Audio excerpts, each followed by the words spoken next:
Scorecard. Limitations apply. At 5:08, let's get an update on the roads in the AM 560 Traffic Center. Here's Jim Telemonti.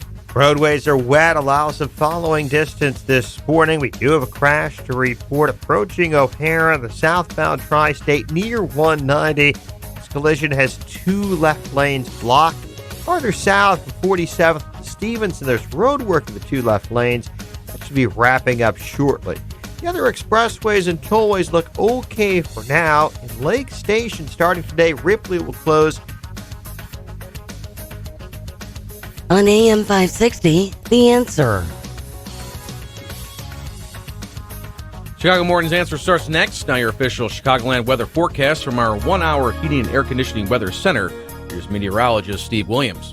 Today and tonight, mostly cloudy skies. The high today 41, low tonight at 30. Could see a snow shower for tomorrow. Some sun by the afternoon with a shower in spots. High tomorrow at 44. Partly sunny Wednesday, the high 50. I'm Steve Williams on AM 560, The Answer. Currently 34 degrees at O'Hare, 36 at Midway, and 39 along Chicago's lakefront. Your next news update is at 5:30. Continuous coverage of news, traffic, and weather at 560theanswer.com. Chicago's Morning Answer starts now on AM 560, The Answer. Policies issued by American General Life Insurance Company, Houston, Texas. Not available in all states. For details, visit AIGdirect.com. Do you have a family? Would you like to help make sure they'll be taken care of if anything were to happen to you? If you answered yes, you probably need life insurance. Now, do you think life insurance is expensive? If you answered yes to that too, you definitely need to give AIG Direct a call. We could find you a $250,000 policy for just $14 a month, which means you could save hundreds of dollars a year. Call us now for a free, no-obligation quote. 1-800-600-5451. Since 1995, we've helped millions of people find out if they could save up to 70% on their term life insurance. See how affordably we can help you protect your family. Call AIG Direct now for your free quote. 1-800-600-5451. You could save up to 70%. That's 1-800-600-5451. 1-800-600-5451. Veteran-owned and family-run Hogan Tech, Inc. is an industry leader in the cell tower industry. And right now, Hogan Tech has openings in Northern Illinois and Wisconsin for cell tower technicians, including foremen, top hands, and journeymen. Qualified candidates could earn 6 figures plus 5-figure year-end bonus. And a benefits package that includes 401k, health insurance options, and a Monday through Friday work week with overtime and generous per diems. Hogan Tech believes in a work-life balance and that employees should be home with family on the weekends. If you, a family member, or friend qualify, Hogan Tech would like to talk to you about joining their quality group of employees. There are multiple positions available and plenty of work through 2020 and beyond. Visit HoganTech.com for information or to apply. That's HoganTech.com. Veterans looking for a career encouraged to apply. HoganTech.com. HoganTech.com. Focused on employees, safety, training, quality, and satisfied customers for nearly a quarter of a century. Have you been thinking about your personal estate plan or company entity plan? It's extremely important that families and business owners strongly consider whether your personal estate plan or business entity plan is optimized for your individual needs. There are many elements, including proper wills and trusts, asset protection, taxes, probate, and more that require professional expertise. With over 4 decades of experience, the professionals at Dank, Walter & Angelo have provided exemplary legal services to thousands of individuals, families, and hundreds of businesses. Dank, Walter & Angelo, attorneys at law, are offering qualified AM 560 listeners a free, no-obligation estate planning consultation. They will review your existing documents and make recommendations regarding these important documents, including wills, living wills, trusts, financial power of attorney, and healthcare power of attorney, plus HIPAA, real estate business owners, LLCs, and more. To schedule your free estate planning consultation, visit reviewmyestateplanfree.com. That's reviewmyestateplanfree.com. Don't delay. Peace of mind is a click away. That's reviewmyestateplanfree.com. Tom Killeran Photography is ready to memorialize your next event with photos that come to life and preserve the memories for generations. They can accommodate your large group photos to individual portraits, wallet size to panoramic. They can even print your photos on location as a take-home keepsake for your party guests. Visit KilleranPhotography.com. AM 560 The Answer hired Tom Killeran Photography for our annual charity golf outing, and the finished product was amazing. Book Tom Killeran Photography for your upcoming corporate event, family reunion, wedding, bar mitzvah, or any event you want to capture forever. And those old family videos you have on VHS tape, it's time to preserve them forever. Tom Killeran Photography can transfer your beloved memories to DVD and can restore your older faded photos or enlarge them. Visit KilleranPhotography.com. KilleranPhotography.com. KILLORAN Photography.com. Are you tired of paying another mortgage payment for your health insurance? Did you know you're not locked into your current health plan? With non-Obamacare health plans, you may save 25 to 50% or more each month. Contact SVL Insurance Group. They recently helped a healthy family of 5 who were paying $1,800 per month for health insurance using a well-known regional insurance carrier. SVL Insurance Group was able to lower their premium to $750 per month and pick up additional coverage. There are no open enrollment periods, which means you can start or stop your health plan any time of the year. You can also cancel anytime. 2019 has been a remarkable year with the expansion of product portfolios from many insurance carriers. With the elimination of the individual mandate, you're now free to choose any health insurance plan for you and your family without the added stress of a yearly penalty. Contact SVL Insurance Group today to have a conversation and see what's best for your family. Call 224-465-8276. That's 224-465-8276. Online at svlinsurancegroup.com. This hourly segment is brought to you by Real Estate Revealed with Randy Barcella, Sunday mornings starting at 8. This is Chicago's Morning Answer with Dan Proft and Amy Jacobson on AM 560. The Answer.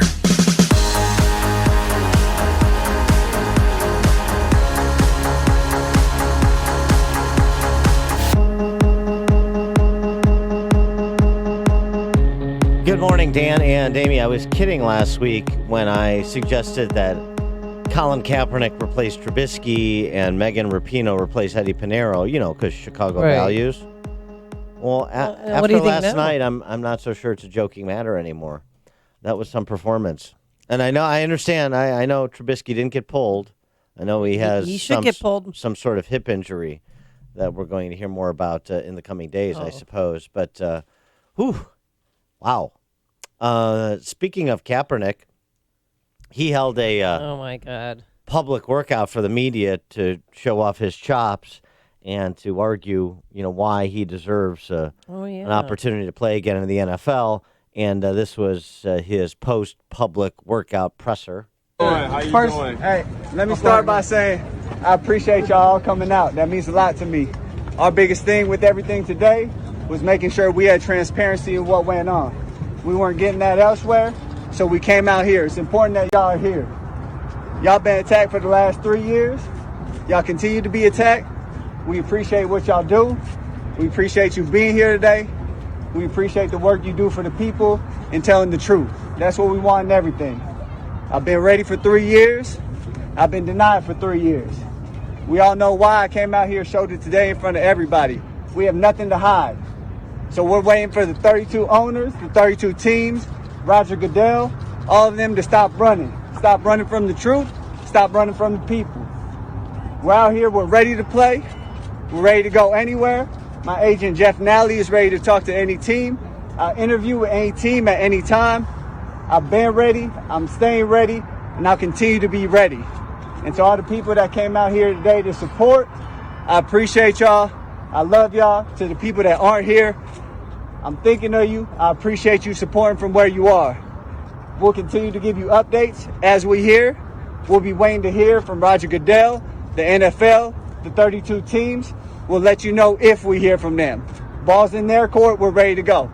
Yeah. All right, let's get this thing going. The problem is that a half hour before this event was supposed to take place at the Falcons, workout facility, a half hour before, he changed the location to a high school 59 miles away. So there were 25 teams at the Falcons facility ready to go. 8 moved over. Why is Roger Goodell still running? What is he talking about? Why is he running? Well, wait, Dan, why is he running? Colin Kaepernick wanted his own receivers. He didn't want to use the ones that the NFL had for him.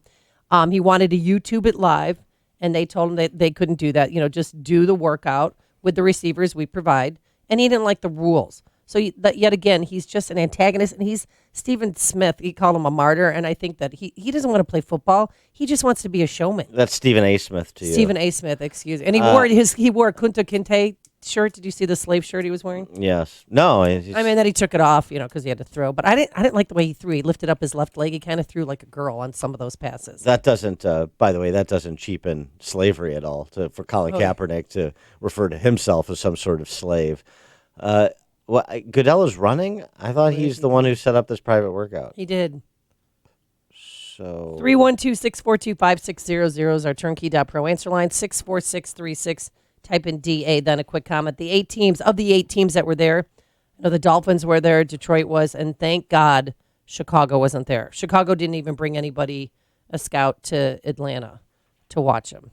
So your dream of him being replaced. Hopefully they were covering as many college football games as they could, looking for the next quarterback for the Bears. Maybe.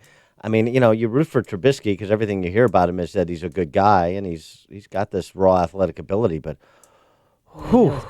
that was nasty. And I think with respect to Kaepernick, I don't know about Kaepernick, but now did she also get a private workout? And did the Bears show up? No. I mean, I hate to break bad on Pinheiro too. I sort of put him in the same category as Trubisky, but now he's 12 for 15 going into yesterday. Okay. Now he's 12 for 17. That's like 70%. That's like not good enough for an NFL kicker. And who did we give up for? Oh, sorry, Trubisky. I know you're talking about the kicker now, but who do we give up? Oh, you mean passed on who do we draft? Yeah, we passed on Deshaun Watson and Pat Mahomes, the NFL MVP, as a rookie.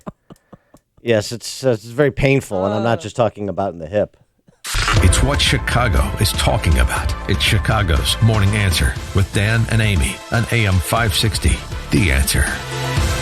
Sheet metal is a big part of commercial and industrial facilities. Look around your business and you'll quickly notice how many components use sheet metal. From fan systems and hoods to machinery guards and much more. For top quality sheet metal work, get to know the pros at Vans Industrial. Hi, I'm Dave Van Camp, owner of Vans Industrial. Vans Industrial is an industrial sheet metal contractor that can fabricate all types of alloys up to 1-inch plate. We perform jobs including chutes, hoppers, stacks, siding, and dust collection. We work in material handling facilities including steel, chemical, agricultural, food processing plants, and more. Vans Industrial can also design and perform the engineering for a complete turnkey installation. Our quality work is installed by trained mechanics who will work closely with you to make sure the job is done right. Vans uses only the best and safest union-trained mechanics, insured at the highest level. Call 833-VANS-IND. That's 833-VANS-IND. Or on the web at vansindustrial.com.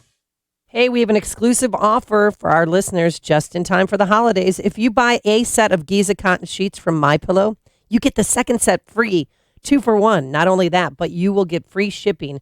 And if you add anything else to your order, like the MyPillow mattress topper, a MyPillow, a Go Anywhere travel pillow, or those new very absorbent and soft MyPillow towels, guess what? Those items will be shipped for free too. And again, you can get deep discounts on all MyPillow products, but you have to use the promo code Amy.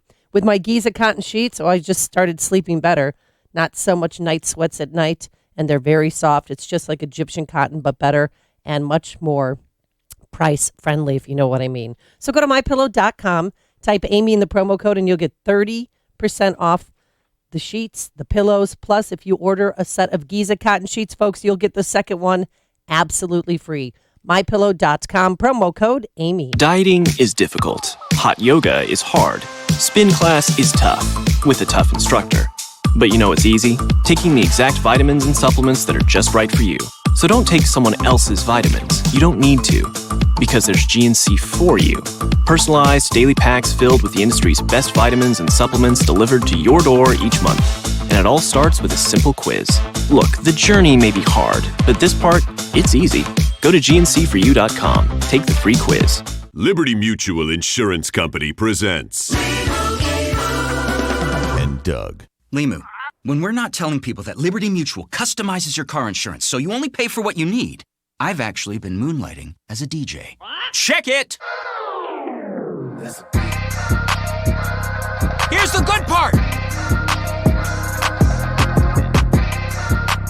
Liberty, liberty, liberty, liberty. Only pay for what you need at libertymutual.com. AM 560, The Answer.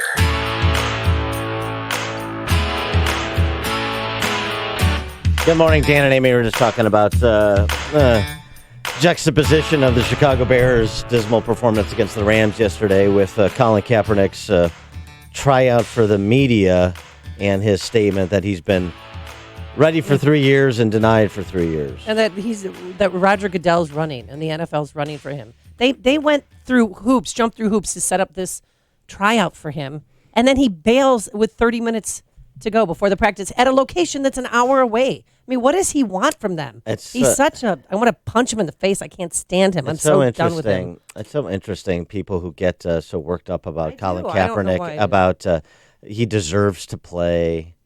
Oh, they're keeping him out of the league. Deserving to play in the NFL is some sort of natural right now. Did he deserve or not deserve the $60 million guaranteed on a $120 million contract that he underplayed, and whatever $5 or $6 million he got for the NFL from the NFL to make him go away with this collusion suit that he brought? Deserves. He doesn't deserve anything. Colin Kaepernick and the word deserve. That's how poisonous that word has become in this country. Deserve. Well, did you see him? I mean, he threw some 50-yarders and 60-yarders, but they were uncontested passes. I just thought he looked weak.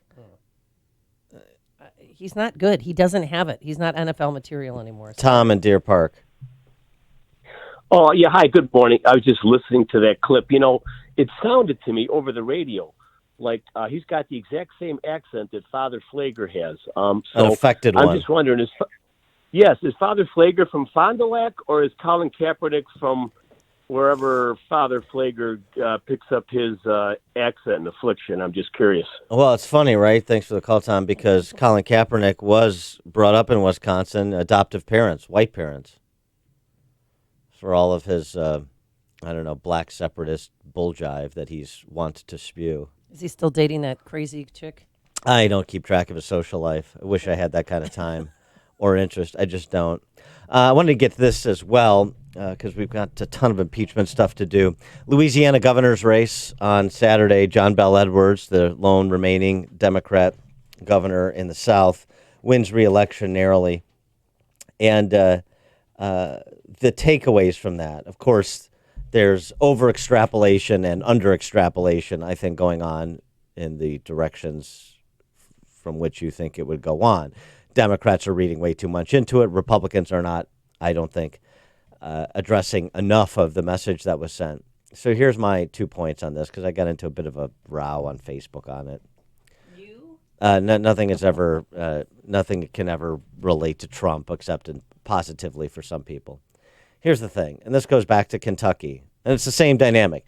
The Republicans run the table, control the state legislature in Louisiana, but they lose the governor's race. Republicans run the statewide ticket in Kentucky, lose the governor's race, but we're not supposed to read anything into it with respect to Trump. There's two things. Cult of personality politics doesn't travel well. It didn't travel well for Obama, and it doesn't travel well for Trump. That's one. The other piece of this is that Eddie Rispone, this is another tombstone in the very crowded graveyard of first-time self-funding political neophytes. So that's completely almost unreported by the Beltway press. But, Rispone, as a first-time self-funding candidate who had to get through a bruising primary in which he upset some of the Republican establishment because of how he had to go after an incumbent congressman who was challenging him in order to get to the runoff. Right. those sorts of complications are very real, particularly when you're talking about a couple of points separating the two candidates. But the Trump thing, cult of personality, that is not me calling Trump voters a cult or cultists. That's not what that is. Oh, somebody mistook that. Because I voted for Trump in 2016. I'm not a cultist. It's saying Trump's time in Kentucky and his time in Louisiana was about Trump. And the call there was vote for Matt Bevin, vote for Eddie Rispone. And in both times states that Trump won overwhelmingly. He didn't get overwhelming follow the leader on the governor's race, did he? So there's something else, and it's about making arguments that extend beyond the president, making arguments in the local context. In point of fact, in Kentucky with Bevin, he fell right into the criticism of Bevin from both directions. He's a difficult guy. He's a difficult guy. Okay, I know you think he's a difficult guy, but here's why you should vote to reelect Matt Bevin. I didn't hear that at the rally in Kentucky. No, you John Bell Edwards. Don't vote. We got to get rid of John Bell Edwards. We got to get Eddie Rispone in there. I know John Bell Edwards signed one of the most pro-life pieces of legislation in the country. I know he signed the Louisiana heartbeat bill, and good for him for doing it. But here's why that's not good enough to keep him and why we need to go with Eddie Rispone. That message never came across. It was never delivered. Never delivered, yeah. You have got to make arguments, and you have to make arguments in the local context. Otherwise, you have people. I mean, here's an example of a tweet. This is from just a guy named Matt Dawson, but it's representative of something. Okay. I'm a lifelong conservative, and I voted for John Bell Edwards for governor today. It's the first time I voted for a Dem in a big election, but he passed the most pro-life bill in the nation. What GOP gov can say the same. If we're going to change minds, we have to stand by it. That's an example of what I'm talking about. Randy in Crown Point, you're on Chicago's Morning Answer. Morning, guys. This John Bell Edwards thing doesn't bother me. I don't live in Louisiana, so it doesn't matter from a political standpoint. But back to your just made point about the abortion bill. What didn't happen when he passed that bill? We didn't get 400 open lawsuits against the state. Why? Because a Democrat signed it. So if we could get 50 states, well, 48 because New York, or 47 because New York, Illinois, California would never do it, with all conservative legislature and a governor that would sign the conservative legislation, we could abolish the appellate courts and the lower courts because they're busy dealing with lawsuits over the conservative-led state representatives and conservative governors that sign it. So let's just keep Bell Edwards there as long as possible. He's more of a blue dog than most blue dogs are. I'm not a supporter of Democrat policy, but what has he done that's outside of the conservative ideas? Yeah, thanks for the call, Randy. Well, here's the point. You want, if all else being equal, if you have a pro-life Republican who's otherwise good on the issues, and then you have a Democrat, do you want control of all three branches of government? Isn't that why you pursue, you affiliate with a particular party and you, for the purposes of pursuing a particular agenda? If John Bell Edwards was a conservative Republican, he wouldn't be a Democrat. I mean, it's a bit of a tautology, but it's pretty straightforward. There are things on economic policy and elsewhere where John Bell Edwards is as odd. He's still a member of the Democrat Party, and you don't see them trying to drum him out of the party because they need a foothold wherever they can get one in the South. But I understand the thinking, and you want a reward to encourage more copycats, but you're not going to get copycats outside of places like Kentucky or Louisiana where it is completely for survival, self-survival.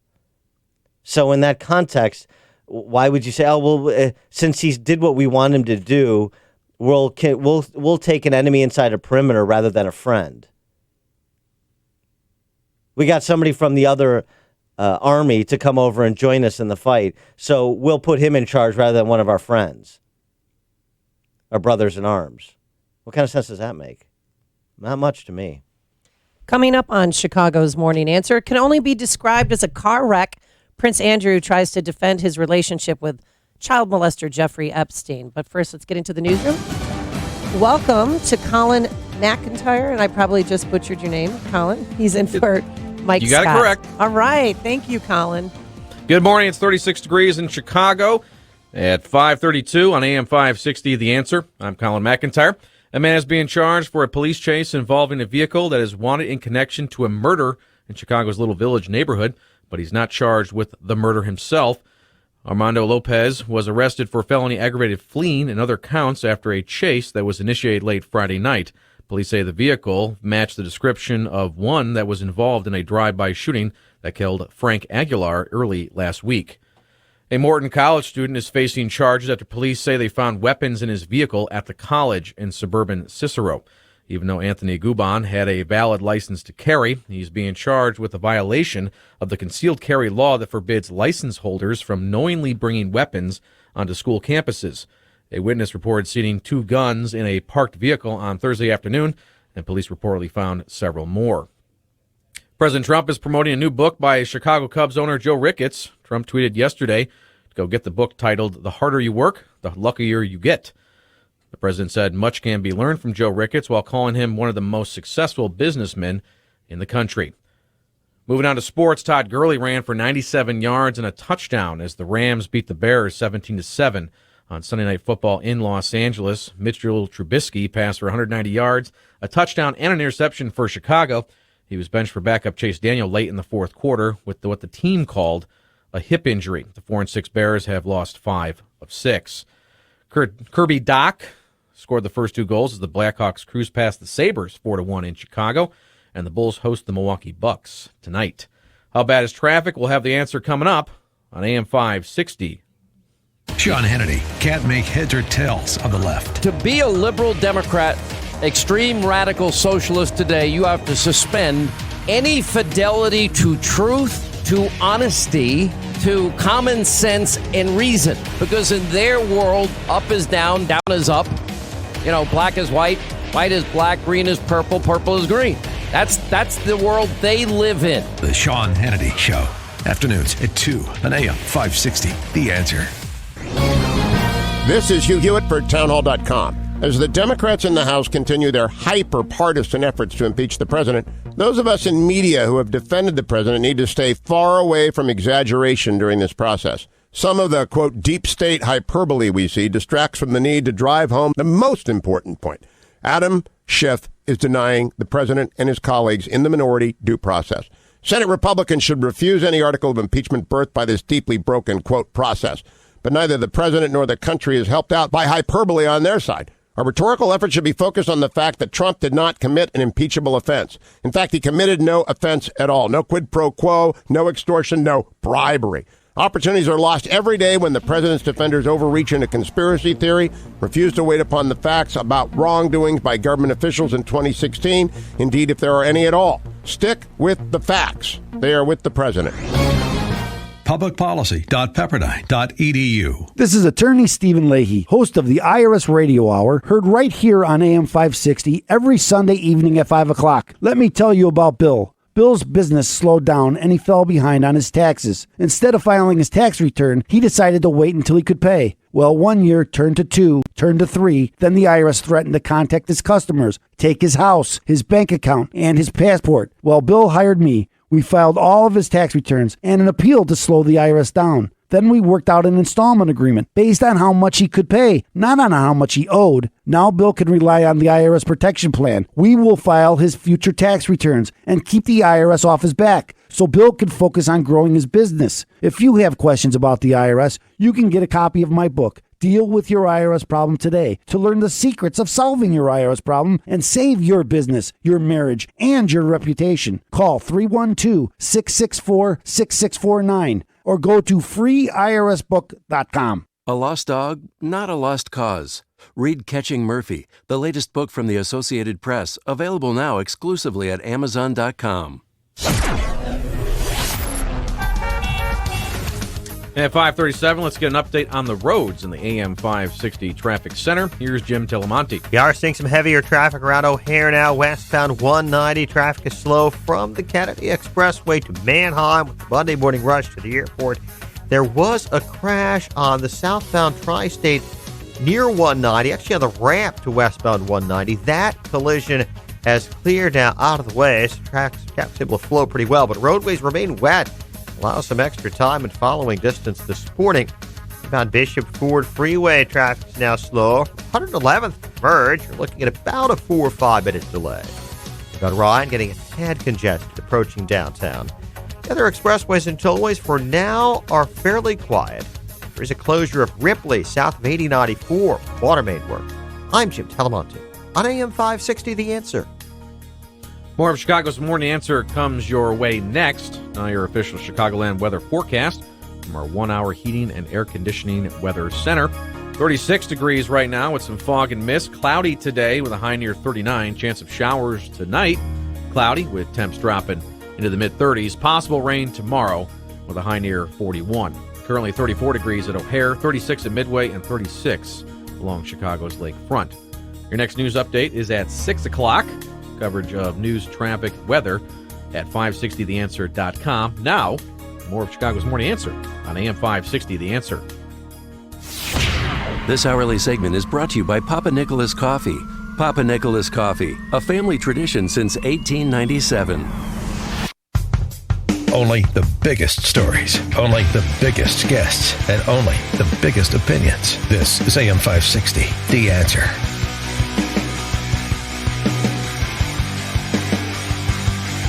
Top of the morning, Dan and Amy. Let's update all things impeachment, and there are many things to update. Of course, I'm talking about the impeachment of Attorney General William Barr. Yeah. That's now they want him done. Renewed calls for Attorney General Barr to be impeached because at a Federalist Society speech over the weekend, he had this to say. Unfortunately, just in the past few years, we have seen these conflicts take on an entirely new character. Immediately after President Trump won election, opponents inaugurated what they called the resistance. And they rallied around an explicit strategy of using every tool and maneuver to sabotage the functioning of the executive branch and his administration. The fact of the matter is that in waging a scorched earth, no-holds-barred war of resistance against this administration, it is the left that is engaged in the systematic shredding of norms and undermining the rule of law. 312-642-5600, turnkey.pro answer line, 64636DA, turnkey.pro text line. I don't want to just ask the perfunctory question about Trump live tweeting during Ambassador Yovanovitch's testimony on Friday. It has to be in context, and the context that William Barr provided Friday night at his speech, which is, if this was about norms and the rule of law, I'm sorry, who was presenting the greater threat to those? 312-642-5600, turnkey.pro answer line, 64636DA, turnkey.pro text line. I think AG Barr presents a pretty persuasive case, top line nonetheless. Adam Schiff and Yovanovitch, this was the... Is this the big reveal? Look at the screen behind me. This is what the president just tweeted. How do you feel? Yeah. Are you going to be okay, little lady? Before he got to the tweet, though, he... and, how it makes her feel. Yes. It was a question of the substance of the tweet. And the substance of the tweet, President Trump basically saying everywhere Yovanovitch went, things got worse. And, oh, by the way, an ambassador serves at the will of the president. Right. And so Schiff had her comment on both of those topics. Ambassador Yovanovitch, as we sit here testifying, the president is attacking you on Twitter. And I'd like to give you a chance to respond. I'll read part of one of his tweets. Everywhere Marie Yovanovitch went turned bad. She started off in Somalia. How did that go? He goes on to say later in the tweet, is a U.S. president's absolute right to appoint ambassadors. First of all, Ambassador Yovanovitch, the Senate has a chance to confirm or deny an ambassador, do they not? Yes, advise and consent. But would you like to respond to the president's attack that everywhere you went turned bad? Well, I don't think I have such powers, not in Mogadishu, Somalia, and not in other places. I actually think that where I've served over the years, I and others have demonstrably made things better, for the U.S. as well as for the countries that I've served in. Okay, she's made things better. She's made things worse. Look, that part of Trump's tweet, it's just unhelpful. I know. I was like, clean up on aisle 5. Everything was going so smoothly, and then the tweet happened. Well, it's unhelpful because Yovanovitch is not the problem and was not the problem in Somalia. The warlordocracy was the problem in Somalia. It was an indigenous problem, not one that was created or exacerbated by U.S. Foreign Service personnel. And it was not solvable by U.S. Foreign Service personnel either. That's like saying the soldiers in Black Hawk Down made the situation worse in Mogadishu. No. So the second part of what the president had to say is spot on. And the response to him tweeting, hey, look, whether he had a reason you like or not, on the one hand, it's outrageous that he removed her without reason. Now it's outrageous that he's tweeting the reason why he removed her. Pick one. Which is it? That's a fair point. But again, I don't have any problem with him live tweeting while he's watching this. And we'll get to his response to the accusation that he's intimidating a witness and so forth. I don't have any problem with that. But the quality of what he says matters. He is the president of the United States. Well, I mean, some were suggesting, too, that he's committed another impeachable offense by, intimidating the witness. Schiff asking then Yovanovitch how she felt about those assertions and the president tweeting negative things and so forth. And now the president in real time is attacking you. What effect do you think that has on other witnesses' willingness to come forward and expose wrongdoing? Well, it's very intimidating. Very intimidating. Yeah. President Trump responding to the hysteria over his tweet at an unrelated event had this to say. I'll talk about transparency. I like transparency here, and I'm the most transparent president in history. And I'll tell you about what tampering is. Tampering is when a guy like Shifty Schiff doesn't let us have lawyers.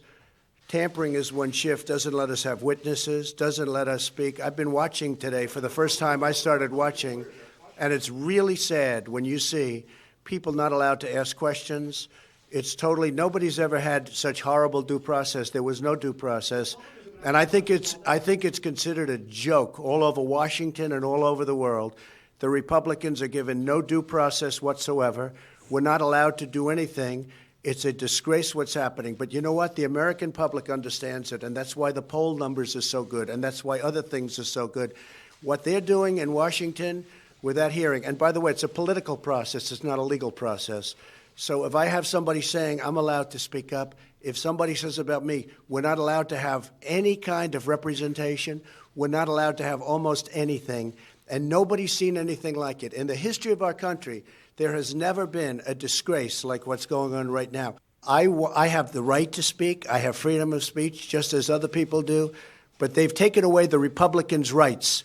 And I watched today as certain very talented people wanted to ask questions, and they weren't even allowed to ask questions. Republicans, they weren't allowed to ask questions. It's a very sad thing. Yeah, but with freedom of speech comes a great responsibility, especially if you're president. And if I were him, I just would have never tweeted a word. And then yesterday he tweeted against Jennifer Williams, and she's Mike Pence's staffer, and he made some disparaging comments about her, too. Just leave it alone. He's referring to people not being allowed to ask questions. He's referring to Elise Stefanik, who got shut up by Adam Schiff. But eventually she... But the point is this. Stick to what you just said in your tweet. Number one, it's my discretion to put forward nominees for ambassadorships. Yeah. That's number one. And number two, the process. We're not being afforded due process with this Star Chamber proceeding. But going after her profession, like the way she handled herself in jobs. it's just unhelpful. Now, for all of the rave reviews of Yovanovitch, there were particular moments where she was quite helpful to the president's case and Republicans. One of those was an exchange with Chris Stewart from Utah, and he had a couple of very specific questions for her as to requisite knowledge of what this proceeding is supposed to be about. Does she have any, or is this just about her feeling her feelings and Adam Schiff consoling her for having been removed? As you see it here before us, very simply and directly, do you have any information regarding the President of the United States accepting any bribes? No. Do you have any information regarding any criminal activity that the President of the United States has been involved with at all? No. Thank you. Thank you for answering that directly. She shouldn't even have been there because she wasn't even she was out of office. She got fired in May and the phone call happened in July. I mean, the whole thing made no sense. One more about her removal. Any president has the ability to ask his ambassadors to serve at will. I'm curious, do you think that's the right policy? Yeah, I probably think it is. She got fired. Sorry, people lose their jobs all the time. In Get over it. October of 2008, towards the end of W's term, the same Yovanovitch was asked while she was U.S. ambassador to Armenia what she would do if the newly elected president wanted to change foreign policy, such as formally calling the Turkish genocide of Armenians as such, a genocide. Yeah. Quote from Yovanovitch: "The decision to recall an ambassador fully depends on the president." So if that's established, as it has long been established, then why all of the hand-wringing over her removal? And if she has no material knowledge that would implicate the president in any wrongdoing, then how is removing her part of some obstruction of justice conspiracy? It's just a colossal waste of everyone's time. Pat in Lockport, you're on Chicago's Morning Answer. Yes, initially, the first part of Trump's tweet, I think, was insensitive. The second part of his, freedom to hire and fire ambassadors is perfectly fine. The third point I'd like to make is, with these so-called witnesses that they have up there, I really don't need to hear about your family. I don't need to hear about your resume. If you want to expound on that, write a book. The purpose, I thought, of this sham is to find out facts. Find the bribery, find the collusion, find the quid pro quo. So far, we have nothing. And the bottom line, it is the Adam Schiff Show. Thanks for the call, Pat. She said Adam Schiff Show. Okay. Joanne at Midway. Hi. Regardless of the tweet or not tweeting, the point is that Adam Schiff only brought that up during the hearing just to get an emotional reaction from Yovanovitch. There was no other reason for him to bring that up at that time in the hearing. And as far as quid quo pro, the thing is they are now saying, all the Democrats are saying, that Americans are too stupid to understand what it means. Thank you. Thanks, Joanne. Vince and Waukegan. Hi, Dan. Hi, Amy. I want to know why Adam Schiff why is he reading a tweet in the middle of an impeachment inquiry? That's like going to a chief of staff meeting and looking at Facebook and saying somebody hurt my feelings. Well, it's ridiculous. Yeah, he probably it's part of the smear campaign. Well, he probably had a staffer alert him to this in process. I mean, I don't know that he was live tweeting the hearing like the president was, but okay. Yeah, I mean, of course the tweet sets up for him to offer the sentimental question that he did about, what effect does this have, so that she could say something like, "Oh, this has a chilling effect," which of course is what she said. To advance Schiff's argument that everything the president does is obstruction. Any type of defense, any type of criticism, that is all part and parcel of this grandiose obstruction conspiracy that's afoot. That's Schiff's position. Dan in Libertyville. Hi, I think there's a lot that's being left out of why this Jovanovich was fired. There's a recorded speech of her on March 5th speaking to Ukraine 6 weeks before the election, demanding the firing of the prosecutor. Then they find out later that the office took a $7 million bribe, and the Biden-Burisma investigation just disappeared, no longer interested in. So she was involving herself in another country's politics, which is never something an ambassador is supposed to do. And obviously there's bribery going on that involved the prosecutor that replaced him, and the case never went anywhere. So this whole idea of, it's been debunked is a bunch of bull. All right, thanks for the call, Dan. The stories you need to know to start your day. This is Chicago's Morning Answer on AM 560. The Answer. My name is David Hochberg. Meet Joyce, recently divorced and credit challenged because her ex-husband's inability to pay bills on time. Joyce contacted Team Hochberg for a mortgage using only the court-awarded child support and alimony because she worked side jobs for cash and didn't have any verifiable income. FHA allows borrowers to use alimony and child support as income as long as it's been received for at least 3 months and will continue for at least 3 years after the loan closes. Joyce met both of these requirements, and Team Hochberg helped to secure a mortgage for her and her 3 kids. I've been divorced and know how stressful it can be. So if you're seeking a mortgage after a divorce, call Team Hochberg, your honest local lender who will always look out for your financial best interest, now at 855-56-DAVID. That's 855-563-2843, or visit 56david.com. Team Hochberg has helped thousands of AM 560 listeners, but we can't help if you don't call 855-56-DAVID or visit 56david.com. Homeside Financial Equal Housing Lender, NMLS 1124061. If you're self-employed and purchase your own health insurance, I have some good news. From now until December 15th, you cannot be denied coverage based on a pre-existing condition, and depending on your income, you may find a more affordable plan. And this year, thanks to President Trump, if you're healthy and your income is too high to qualify for a subsidy, there is a new and competitive non-Obamacare marketplace where premiums are much lower and the PPO networks include access to our teaching hospitals in Chicago. Employers who provide small group coverage also have new options, and so do seniors looking for Medicare supplement coverage. Call me. I can help. If you're tired of calling a bureaucrat at an 800 number to help you navigate Obamacare, then you need a local expert on your side. Your own health insurance mentor. C. Stephen Tucker from healthinsurancementors.com is someone I know and trust. He's a 20-year licensed broker who's been educating our listeners for 7 years. Steve, how can our listeners get in touch with you? Thanks, Dan. They can visit healthinsurancementors.com or call me directly at 630-674-1551. Hey everyone, Ken here. For 2 years now, you've heard Carrie and I use metaphors to test to see if you think your home or your business could use a revenue shot in the backside. Today, because of our new website, I can be a little bit more direct. Income Store has 2 doors. If you have more time than money, you're going to live under door number 1.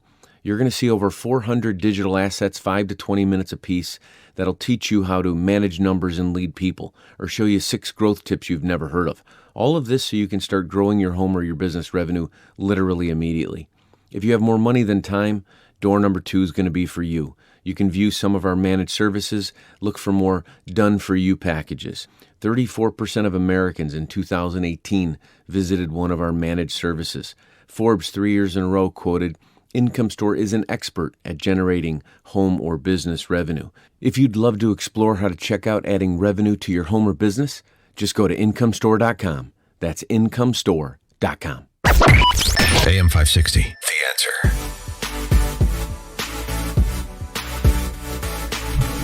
Dan and Amy, and pre-Thanksgiving, this is the day we're kicking off our annual Food for the Poor campaign. And our Food for the Poor campaign this year is to help raise money to provide for Venezuelan children and families who have fled that socialist hell to Colombia. They're refugees in Colombia. This is the 11th year that AM 560 has done a campaign like this, and we always try to raise money for those most in need, and there are obviously, unfortunately, a lot of groups to choose from, but Venezuelan refugees in Colombia is who we're aiming to serve with your help this season.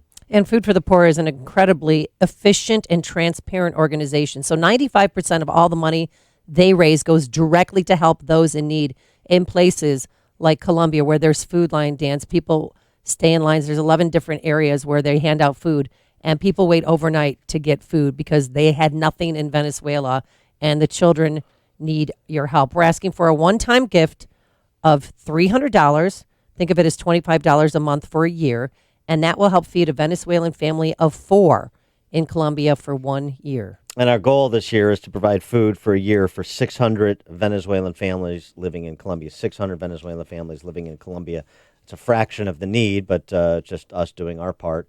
2 ways that you can support this campaign. Make a contribution of any amount, the $300 Amy suggested, or any amount, by calling 844-862-4673. That's 844-862-HOPE. Or you can go to our website, 560theanswer.com, and search the keyword food, and you'll be prompted. And we also have the Business Benefactor Program. And with this, you make a one-time tax-deductible donation of $2,500. The money goes to Food for the Poor. And as a way of saying thank you, we give you 40 60-second commercials that will run Monday through Friday from 5 a.m. to 8 p.m. And for a business that wants to be involved in this program, here's how they can do so. Our sales manager, her name is Anjanette Natowski. You can call her directly at 847-472-8951. Again, that's the number to call if you want to become a business benefactor, 847-472-8951, or simply go to 560theanswer.com and search for the keyword food. I'll tell you, if you want to understand, and I know there's been a number of stories, you've probably seen them, we've reported on them. I mean, people chasing there's no feral left. animals in the streets for food. But in addition to that, we had this young man on, Christian Caruso, who's been writing the series My Socialist Hell in Breitbart. And he's in Venezuela, and he talks about what's happened to his family. He talks about what's happened to Venezuela. His most recent piece just a few days ago was about living in post-electricity Venezuela. So you can imagine, both for the indigenous population that is still left, plus those who left everything behind to go to Colombia and seek just the basics, food, shelter, seek to continue living. You can understand just how pressing the need is. And Food for the Poor is one of those organizations that does yeoman's work for a very small amount of money. Venezuelans, I mean, they risk their lives to take that 9-hour journey to get to Colombia in order to live, because you're right, there's not even stray animals left to eat. All the garbage cans are, rifled through on a daily basis. So, again, we need your help. Coming up on Chicago's Morning Answer, we're going to pick up our discussion of impeachment and everything that transpired over the weekend with Andy McCarthy from NRO at 6:06. And right now it's 6 a.m. WIND, Chicago. Searching for a shooter or shooters in Fresno, California. I'm Dave Anthony, Fox News. The morning after bullets went flying at a house party. 3 people died on scene, all Asian males between the ages of 25 and 30. One was critical, was transported to CRMC, where he succumbed to his injuries. Deputy Fresno Police Chief Michael Reed says 6 others were injured. Investigators went door to door afterward trying to find any surveillance video in the search for suspects. In Santa Clarita, California, there was a vigil. Thousands attended for the victims of Thursday's Saugus High School shooting. Gracie was unique, and she cared about others the way no one else could. Gracie Muehlberger, one of the 2 students murdered. 3 others were injured by a 16-year-old gunman who shot himself and died the next day. The Never-Trumpers need to work out a better attack. The president tweeted that and many other swipes at impeachment over the weekend, calling the inquiry very bad for our country. House Speaker Nancy Pelosi told CBS Face the Nation, the president could come right before the committee and speak all the truth that he wants. Now, there will be 3 more days of public hearings in the Ukraine controversy this week. Fox's Rachel Sutherland live in Washington. Dave, 8 witnesses are set to testify publicly this week. On the docket tomorrow, Jennifer Williams, an aide to Vice President Mike Pence, Lieutenant Colonel Alexander Vindman, a Ukraine expert on the National Security Council, Kurt Volker, former special envoy to Ukraine, and Tim Morrison, a Russia and Europe expert on the National Security Council. On Wednesday, European Union Ambassador Gordon Sondland will testify, along with Laura Cooper, Deputy Assistant Secretary of Defense for Russian, Ukrainian, and Eurasian Affairs, and David Hale, the Undersecretary of State for Political Affairs. Fiona Hill, a former senior director in the National Security Council, will testify on Thursday. Dave? Rachel, there is more unrest in Hong Kong in the months-long pro-democracy protests. Police fired tear gas and rubber bullets trying to fend off protesters trying to break through a police cordon that traps them inside a university campus. America's listening to Fox News. Good morning. It's 36 degrees in Chicago at 6:02 on AM 560 The Answer. I'm Colin McIntyre. President Trump is promoting a new book by Chicago Cubs owner Joe Ricketts. Trump tweeted yesterday to go get the book titled The Harder You Work, the luckier you get. The president said much can be learned from Joe Ricketts while calling him one of the most successful businessmen in the country. A man is wounded following an officer-involved shooting in Gary, Indiana. Police responded yesterday to a report of a man with a weapon at an apartment complex on Roosevelt Street and reportedly fired shots while he was in a car. The man was hospitalized where his condition isn't known. The incident is under investigation. A man was fatally shot at a Subway restaurant on Chicago's southeast side. It's reportedly happened early yesterday at a location on East 106th Street. Police say this was the result of a gang dispute and that there had been an argument involving about a half dozen individuals before the shooting. The victim has been identified by the Cook County Medical Examiner's Office as Frank Corona. Police are searching for a black SUV that fled the scene. A man is being charged for a police chase involving a vehicle that is wanted in connection to a murder in Chicago's Little Village neighborhood, but he's not charged with the murder itself. Armando Lopez was arrested for felony aggravated fleeing and other counts after a chase that was initiated late Friday night. Police said the vehicle matched the description of one that was involved in a drive-by shooting that killed Frank Aguilar early last week. A Morton College student is facing charges after police say they found weapons in his vehicle at the college in suburban Cicero. Even though Anthony Gubon had a valid license to carry, he's being charged with a violation of the concealed carry law that forbids license holders from knowingly bringing weapons onto school campuses. A witness reported seeing 2 guns in a parked vehicle on Thursday afternoon, and police reportedly found several more. Moving on to sports, Todd Gurley ran for 97 yards and a touchdown as the Rams beat the Bears 17-7 on Sunday Night Football in Los Angeles. Mitchell Trubisky passed for 190 yards, a touchdown, and an interception for Chicago. He, however, was benched for backup Chase Daniel late in the fourth quarter for what the team is calling a hip injury. The 4-6 Bears have lost 5 of their last 6 games. Kirby Doc scored 2 goals as the Blackhawks cruised past the Sabres 4-1 in Chicago. Patrick Kane scored in his 6th straight game, while Jonathan Taves also lit the lamp for the Hawks, who have won 4 in a row. Chicago hosts Carolina tomorrow. The Bulls host the Milwaukee Bucks tonight. In college hoops action tonight, Northern Illinois hosts Longwood, and Notre Dame welcomes Presbyterian. News is a service of T-Mobile, with data and texting included in over 200 countries and destinations. T-Mobile for Business keeps you connected at the corner coffee shop or a cafe halfway around the world. Business is changing. Are you with them? Visit T-Mobile.com/business. We'll have a check of your traffic and weather coming up next on AM 560, The Answer. Hey, how would you like to have your mortgage or rent paid for an entire year? Would that qualify as a Christmas miracle? It's a Christmas miracle. Yeah, you betcha. So it could happen if you enter to win our Christmas Mortgage Miracle Contest, presented by AM Woodland Outdoor Design from now through December 20th. But you can only win if you enter. And to do that, go to 560theanswer.com and search for the keyword miracle. That's 560theanswer.com, keyword miracle, to enter for a chance to have your mortgage or rent paid for all of 2020. The holiday season is here, and it's time for our best offer of the year during the Ford Black Friday event. Now, for a limited time, get 20% estimated savings on select 2019 Ford models. You're ready, and so are we. Start the season off right, and don't wait to enjoy our best deal of the season. That is 20% estimated savings on select 2019 Ford models. The Ford Black Friday event ends soon, so hurry in today. Eligible on select 2019 model year vehicles. Vehicle must have arrived at dealer at least 61 days prior to the sale date. Estimated savings include an average dealer discount based on a sales survey of average discounts offered by Ford dealers nationally. Discount may vary. Dealer determines price.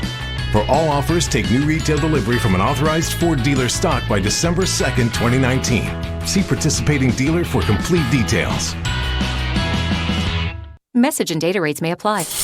Help! Seriously, I'm too young for hair loss. My hairline keeps creeping back. Receding? I got this bald spot. It's thinning everywhere. I'm gonna have to give up and shave it.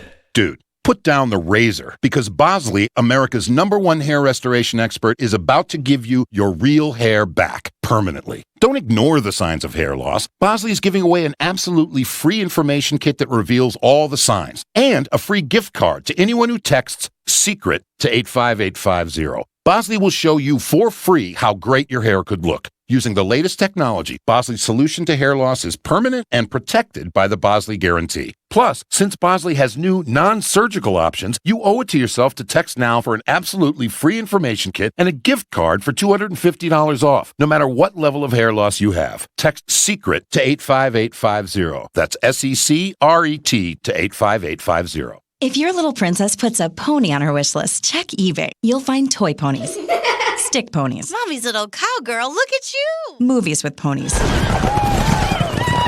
Check eBay and you'll always find an unmatched selection at a price you'll love. At 6:08, let's get an update on the roads in the AM 560 Traffic Center. Here's Jim Telemonte. In Lake Zurich, there's a fire reported this morning, 22 at Church Street. Avoid the area if possible. Lake Station, Ripley is now closed south of 8094. Water main repairs. Edens looks good. Inbound Kennedy with scattered delays. It's 28 minutes O'Hare to downtown. Outbound 36, delays starting around Montrose. 190 is heavy going into O'Hare. Got Eisenhower, 39 minutes, 390 to downtown. Outbound 36, stall reported at St. Charles. Stevenson, 48 minutes, 355 to Lakeshore Drive. Ryan, 23 minutes, 95th to downtown. I-57, 17 minutes, I-80 to the merge. Bishop 430. North on Tri-State's tide approaching the Ike. I'm Jim Talamonte. Chicago's Morning Answer continues next. Now your official Chicagoland weather forecast from our 1-hour heating and air conditioning weather center. Here's meteorologist Steve Williams. For today and tonight, cloudy skies, high today 41, low tonight 30. A snow shower around tomorrow morning, then some sun for the afternoon, a shower in spots, high 44. Partly sunny for Wednesday, the high 50. I'm Steve Williams on AM 560, The Answer. Currently 34 degrees at O'Hare, 36 at Midway, and 36 along Chicago's lakefront. Your next news update is at 6:30.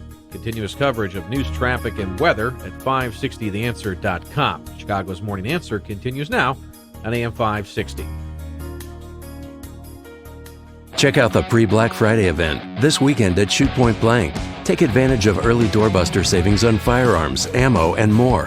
Plus, all Smith & Wesson firearms will be on sale during this event. Visit your Shoot Point Blank store for details. This is Chicago's Morning Answer with Dan Proft and Amy Jacobson on AM 560. The Answer.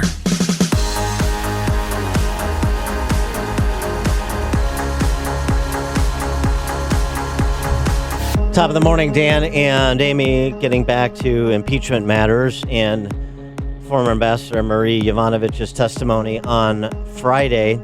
In addition to the exchange with Chris Stewart, Republican from Utah, where she conceded she had no knowledge of any bribery involving the president that took place or any criminal wrongdoing, she ceded to the idea that the president has every right, the discretion to withdraw, recall an ambassador, something that she had said previously back in 2008 when she was the ambassador to Armenia and the prospect of being recalled by Obama during that period where the administrations were changing over. So that's an obvious point. But I felt And then there was the exchange with Jim Jordan. And this is important, too, because she's presented, much like Kent and Taylor, as a nonpartisan person who served many presidents, Republican and Democrat. She has no axe to grind here. There's no politics here. She's just a professional foreign service officer. Well, okay, if that's the case, then why did you treat different instances of a similar category differently, was the point that Jordan was getting to in his questioning. And of course, we have Mr. Lashenko, a member of parliament, who was a source for Fusion GPS and the now somewhat famous dossier that flowed from Fusion's work. He said this in the Financial Times again in August of 2016 when you first arrived in Ukraine. He said this: the majority of Ukrainians the majority of Ukrainian politicians are on Hillary Clinton's side. So you had several high-ranking officials in the government, in the Ukrainian government, and when President Poroshenko is president of Ukraine, criticize President Trump, then candidate Trump, all in the late summer and fall of 2016. What I want to know, Ambassador, when this was all happening, did you go talk to anyone in the Ukrainian government about this? Did you go say to some of these officials, hey, you guys need to knock this off, this perception that we got, as Mr. Lyshenko said, the majority of Ukrainian politicians on Hillary Clinton's side, that's not good. Did you have that conversation? No. Didn't talk to anyone in the government? Did you talk to President Poroshenko? No. Didn't alert anyone in the government? No. So, so here's the thing. Bipartisan support is critical. That's why this can't be seen to be partisan. That's why we can't be meddling in each other's elections, because you have to have bipartisan support for Ukraine and against Russian aggression. Well, if you need bipartisan support, then you were not concerned at all that you had all these Ukrainian politicians openly being hostile to Trump and supporting Hillary Clinton. Politico reported on this in January of 2017 under the headline, Ukrainian efforts to sabotage Trump backfire. No concern, though. And Jordan goes on in this vein, and Yovanovitch says something interesting. She basically says that this discourse, this is just politicians talking, politicians bloviating. It's not systematic, and so it's not interference. I think from my point of view, that doesn't create a Ukrainian government strategy to interfere in our election. I didn't say that. Mr. Jordan, please allow the ambassador to answer the question. So I would just say that, U.S. politicians will often criticize policies of foreign counterparts, even perhaps during their elections. This happens in politics, and I think that it doesn't necessarily constitute interference. Would you ever write an op-ed critical of a presidential candidate in Ukraine? Jordan. Yeah, well, what rises the level of election interference? A court in Kiev found that Ukrainian actors had interfered with the election, specifically with respect to releasing payments by a Ukrainian political party to Trump's then campaign chairman, Paul Manafort, the so-called Black Ledger documents. The court said the publication of those payments led to interference in the electoral processes of the United States in 2016 and harmed the interests of Ukraine as a state. So it was more than just rhetorical excess from politicos, wasn't it? And that didn't concern you at all. I don't hear any discussion of what our Ukrainian Foreign Service personnel did with respect to that. That's what a Kiev court found. That's what a Ukrainian court found. So you can't just dismiss it as, that's just politicians back and forth. For more on this topic, we're pleased to be joined by Andy McCarthy, former federal prosecutor, contributing editor to National Review, the author of the book he hopes Trump will tweet out at some point, Ball of Collusion, the plot to rig an election and destroy a presidency. Andy, thanks for joining us. Appreciate it. It's my pleasure. The president's actually been very kind to me about the book. He's tweeted about it twice and even mentioned it in his UN speech in September. I was. Wow. What did he say? My jaw dropped. He likes it. So, good, right? I don't keep track of his tweets the way Adam Schiff does, so sorry I missed those. We'll put that up on the big board. I do keep track of his tweets about me. Absolutely. You had a write-up on on Fridays and the lead up to Friday, frankly, all of the impeachment proceedings. One of the things that you tackled, though, was this other transcript, phone call transcript or summary that was released, a transcript, a summary of a call between Trump and Zelensky from earlier in the spring after Zelensky was first elected. And you suggested that releasing that memorandum, summarizing that call, was not helpful to the president. Why is that? Well, I think on balance, it is harmful. I don't think, by the way, I want to be clear, I don't think they're close to having an impeachable offense here.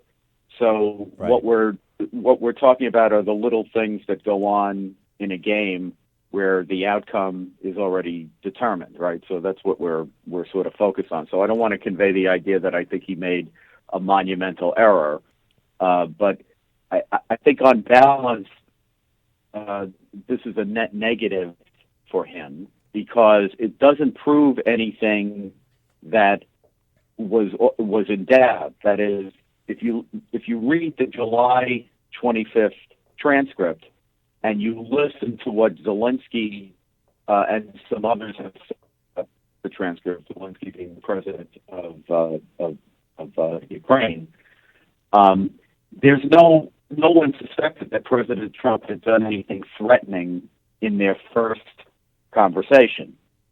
So, to put that out to underscore how friendly and non-threatening the course of the conversations was I think unnecessary because nobody sensible suspected otherwise. But by putting it out, number one, they show that the readout that the White House put out about the conversation does not reflect the actual conversation, which puts in doubt all of the readouts that the White House puts out. And what I mean by that is the readout the White House put out said that, the president and Zelensky talked about combating corruption in Ukraine, and there's nothing about that in the call. It gave the fact that they did it right, they put it out right as the hearing was about to begin, gave Schiff an opportunity, which he exploited to a fairly well, to say, well, gee, we're real happy to get this transcript, but what about the hundreds of other things the White House is withholding from us? And then he was able to catalog it. And the other problem is every time you put out this kind of information, it conveys to other countries that we can't keep a secret. We can't maintain confidentiality when their high-level officials, including the heads of state, speak to our high-level officials and our president. And we need to have a situation where we can have candid conversations with the countries, both the countries that are allied with us and countries that we're in more hostile positions with. Well, and do you when think, you convey the idea that you can't keep a secret, Yeah, it doesn't work well.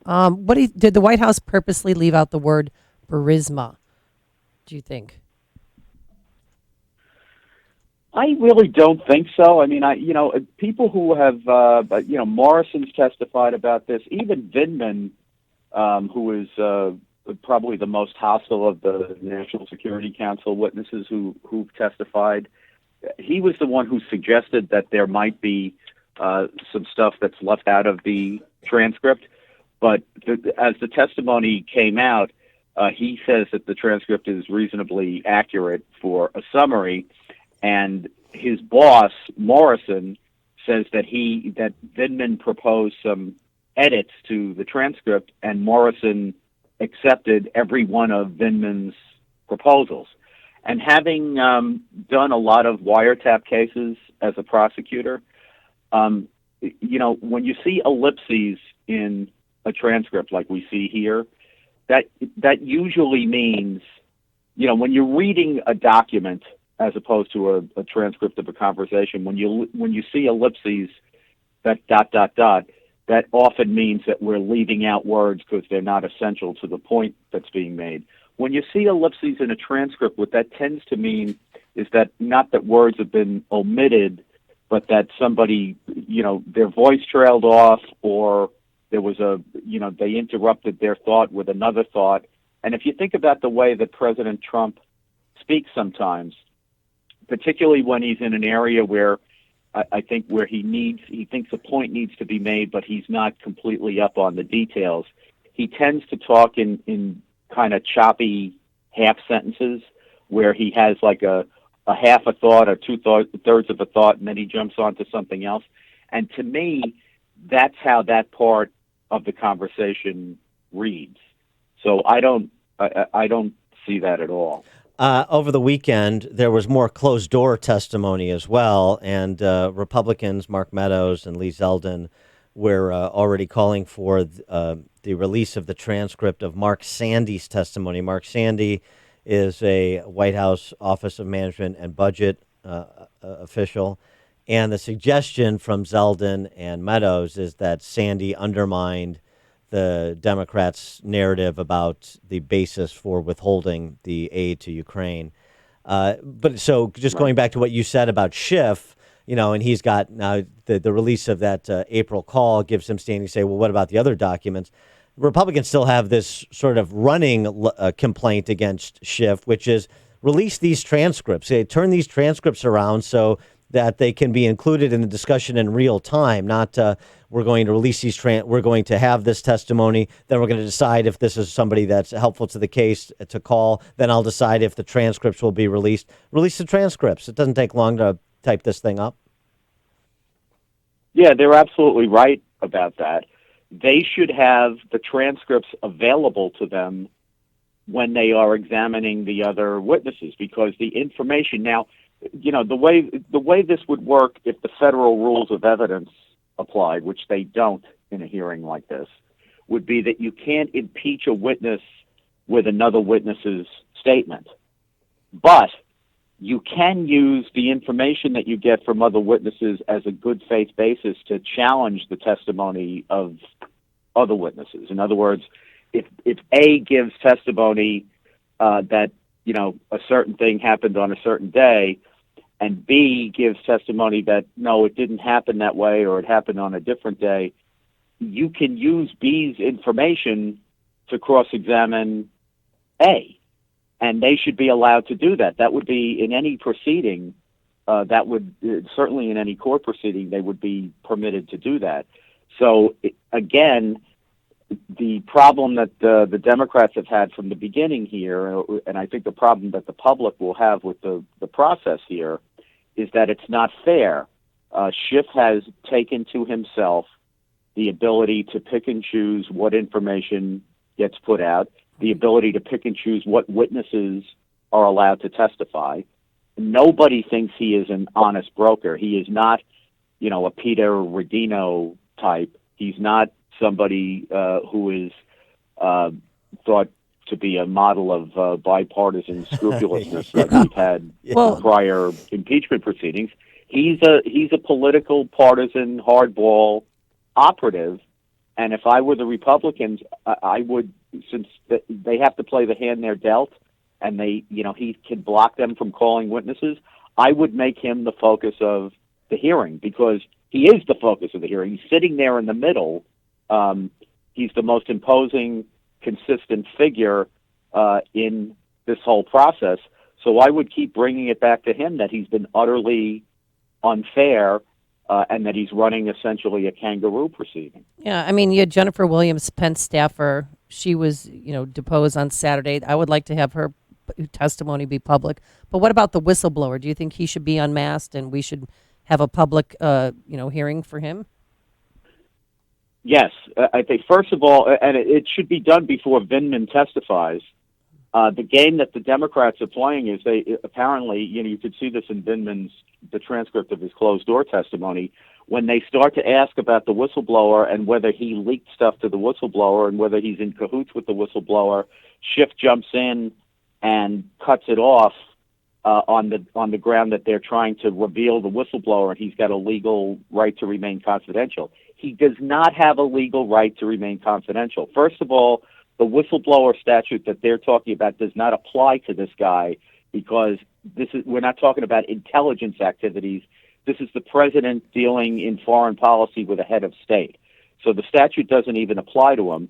But even if it did, it only imposes a confidentiality requirement on the Inspector General of the Intelligence Committee or community. And even with respect to the Inspector General, confidentiality can be pierced if he thinks under the circumstances it's unavoidable that the guy will become public, or, and this is very important, if there was any way the matter was likely to be referred to a court for trial or to the Justice Department for potential prosecution.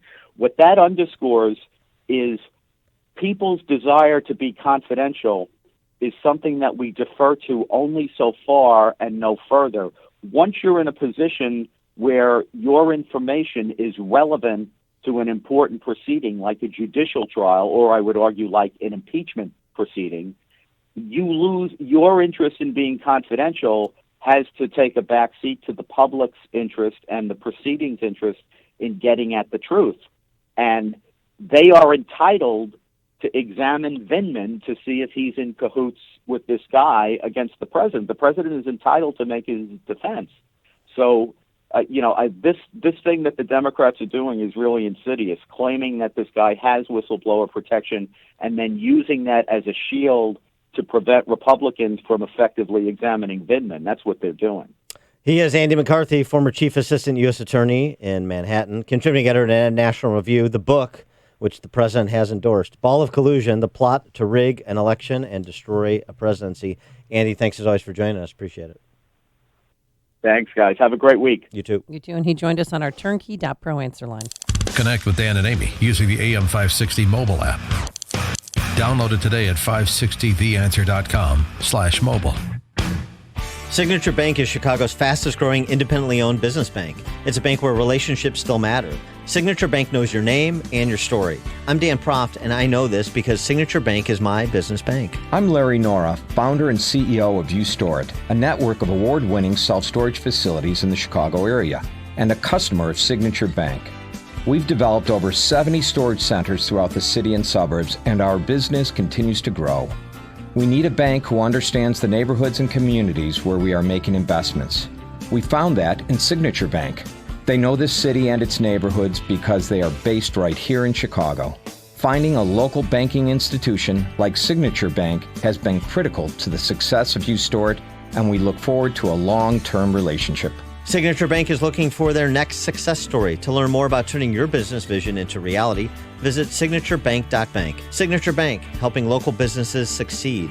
Member FDIC, Equal Housing Lender. All right, if your roof's needy, you can call Crumweedy. Hey, Sean Hannity here. If your roof is leaky, if the shingles are curling, or if your roof isn't right after storms, then you need to call Crumweedy with roofing companies, and the difference is, of course, installation. Now, Crumweedy, they know that, and that's why they follow the manufacturer's specifications, so your warranty is totally intact, and many companies don't do that, and that could void your warranty. If you hate high-pressure sales tactics, not from Crumweedy. They give you good, better, best options. You make the choice, no pressure. Crumweedy is a roof that lasts at a fair price. Now, Mark Olson and Greg Olson of Crumweedy, they lead this third-generation family business that's been doing Chicagoland roofs since 1953. Now, they fix roof problems, so if your roof is needy, call Crumweedy. That's 630-595-8020. That's 630-595-8020. They're online, of course, at myroofisneedy.com. AM 560, The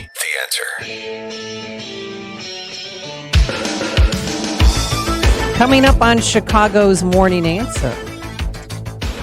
Marco Rubio's defined a new phrase, common good capitalism. To provide a dignified work. Common good capitalism and dignified work, part of the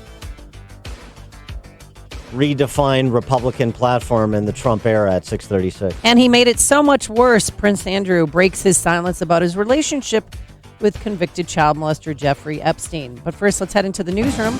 Colin McIntyre in this morning for Mike Scott. Good morning, Colin. Good morning. It's 36 degrees in Chicago at 6:30 on AM 560 The Answer. I'm Colin McIntyre. A man is dead after being shot at a Subway restaurant on Chicago's southeast side. The shooting happened early yesterday at a location on East 106th Street. Police say this was the result of a gang dispute and that there had been at least an argument involving about a half dozen individuals before the shooting. The victim has been identified by the Cook County Medical Examiner's Office as Frank Corona. Police are searching for a black SUV that left the scene. A Morton College student is facing charges after police say they found weapons in his vehicle at the college in suburban Cicero. Even though Anthony Gubon had a valid license to carry, he is being charged with a violation of the concealed carry law that forbids license holders from knowingly bringing weapons onto school campuses. A witness reported seeing 2 guns in a parked vehicle on Thursday afternoon, and police reportedly found several more. President Trump is promoting a new book by Chicago Cubs owner Joe Ricketts. Trump tweeted yesterday to go get the book titled The Harder You Work, the Luckier You Get. The president said much can be learned from Joe Ricketts while calling him one of the best businessmen in the country. Moving into sports, Todd Gurley ran for 97 yards and a touchdown as the Rams beat the Bears 17-7 on Sunday Night Football in Los Angeles. Mitchell Trubisky passed for 190 yards and a touchdown and an interception for Chicago. He was, however, benched for backup Chase Daniel late in the fourth quarter with what the team is calling a hip injury. The 4-6 Bears have lost 5 of 6. Kirby Dach scored the first 2 goals as the Blackhawks cruise past the Sabres 4-1 in Chicago. And the Bulls host the Milwaukee Bucks tonight. The news is brought to you by Indeed.com. Indeed, used by over 3 million businesses for hiring, where business owners and HR professionals can post job openings with screener questions, then sort, review, and communicate with candidates from an online dashboard. Learn more at Indeed.com/hire. How bad is traffic? We'll have the answer coming up on AM 560. The Answer. Mike Gallagher reacts to Bloomberg getting into the race. Do you recognize how much trouble the Democrat Party is in even advancing this idea? If they think a 77-year-old former mayor of New York named Bloomberg is going to be their answer, holy cow, the party is in a mess. The Mike Gallagher Show. Weekdays at 9, right before Dennis Prager at 11 on AM 560. The Answer. Want your home's furnace to stay safe and reliable? And want to prevent any potential problems before they happen? At your local 1 Hour Heating and Air Conditioning, we recommend an annual furnace inspection and tune-up. Right now, get big savings on a furnace tune-up. Call 855-1-HOUR. Because not taking care of your furnace, that's just cold. Your comfort is just a call away. Call 1 Hour. Terms and conditions may apply. Call for details. Independently owned and operated. Licensed in the respective state or county. When fans talk about their team, they're always real about it. Really happy after a win, really bummed after a loss, and really excited about the next big game. Let us help make it real for you, right here on the Husky Sports Network. Your NIU Huskies take on the Western Illinois Leathernecks this Wednesday night at 7:30. NIU basketball is on AM 560. The Answer. Dieting is difficult. Hot yoga is hard. Spin class is tough, with a tough instructor. But you know what's easy? Taking the exact vitamins and supplements that are just right for you. So don't take someone else's vitamins. You don't need to, because there's GNC for you. Personalized daily packs filled with the industry's best vitamins and supplements delivered to your door each month. And it all starts with a simple quiz. Look, the journey may be hard, but this part, it's easy. Go to GNCforyou.com. Take the free quiz. Liberty Mutual Insurance Company presents and Doug. Limu, when we're not telling people that Liberty Mutual customizes your car insurance so you only pay for what you need, I've actually been moonlighting as a DJ. Check it! Here's the good part! Liberty, liberty, liberty, liberty. Only pay for what you need at libertymutual.com. A lost dog, not a lost cause. Read Catching Murphy, the latest book from the Associated Press, available now exclusively at Amazon.com. At 6:35, let's get an update on the roads in the AM 560 Traffic Center. Here's Jim Telemonti. Inbound Eisenhower, traffic is stop and go from the Veterans Memorial Tollway to Addison Road.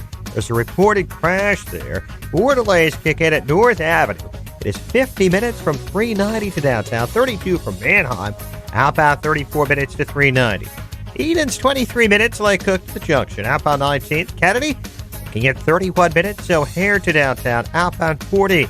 Inbound Stevenson, delays start first around 126, then again around Cass. It is 50 minutes, 355 to Lakeshore Drive. For Ryan, 30 minutes, 95th to downtown. I-57, 20 minutes, I-80 to the Bird, Bishop 435. Traffic heavy northbound Lakeshore Drive. The Oak Street curve to Michigan Avenue with a wreck. I'm Jim Talamonte on AM 560, The Answer. More of Chicago's Morning Answer comes your way next. Now your official Chicagoland weather forecast from our 1 Hour Heating and Air Conditioning Weather Center. 36 degrees right now with foggy and misty conditions. Cloudy with a high near 39 today. Chance of showers tonight. Cloudy with temps dropping into the mid-30s. Possible rain tomorrow with a high near 41 degrees. Currently 34 degrees at O'Hare, 36 at Midway, and 36 along Chicago's lakefront. Your next news update is at 7 o'clock. Continuous coverage of news, traffic, and weather at 560theanswer.com. Now more of Chicago's Morning Answer on AM 560, The Answer.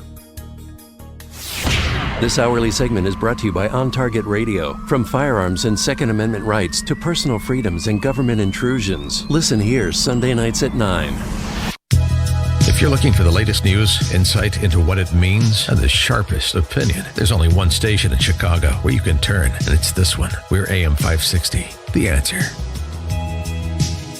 Top of the morning, Dan and Amy. Oh, my goodness. I think Randy Andy is going to regret the decision to sit down for a BBC interview.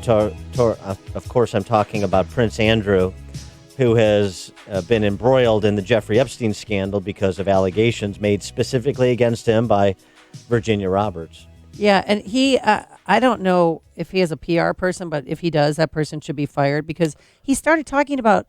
Too late. PR advisor Jason Stein has resigned over Duke Andy's decision to sit down with the BBC. Really? Well, you're fired. But I resigned. He resigned because he knew it was coming around the corner. He talked, first about his friendship with a convicted child molester. Do I regret the fact that he has quite obviously conducted himself in a manner unbecoming? Yes. Unbecoming? He was a sex offender. Yeah, I'm sorry, I'm being polite, and in the sense that he was a sex offender. But no. Was I right in having him as a friend at the time? And bearing in mind this was some years before he was accused of being a sex offender. I don't think there was anything wrong then. The problem was the fact that once he had been convicted... You stayed with him. I stayed with him. Mm-hmm. Yeah, and why did he stay with him? Are you ready for this? Because it was convenient. It was a great place to stay. But you were staying at the house of a convicted sex offender. It was a convenient place to stay. I've gone through this in my mind so many times.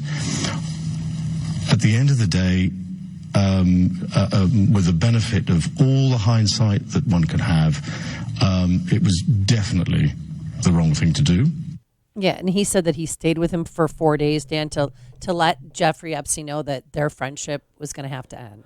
Well, the problem... Breaking up is really hard. The problem with Prince Andrew, as so many great men, is he's just too honorable. One of Epstein's accusers, Virginia Roberts, has made allegations against you. She says she met you in 2001. She says she dined with you, danced with you at Tramp nightclub in London. She went on to have sex with you in a house in Belgravia belonging to Ghislaine Maxwell, your friend. Your response? I have no recollection of ever meeting this lady.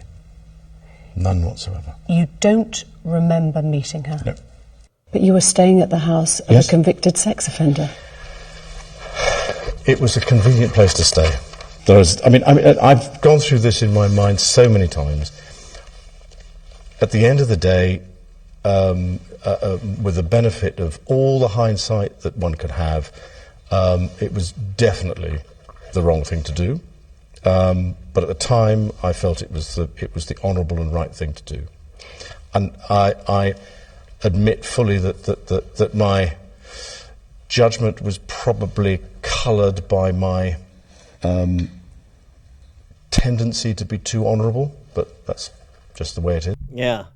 Boy, the tendency to be too honourable always goes before the fall, doesn't it? He then went on to claim that, that picture of them together where his hand is wrapped around her waist and she has like a midriff top on.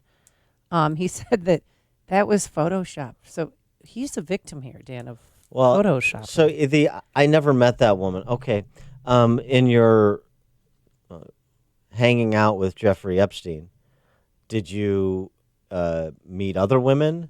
Did you meet other young women? Since you've opened this door, did you have relations with other young women that were introduced to you by Jeffrey Epstein or Ghislaine Maxwell?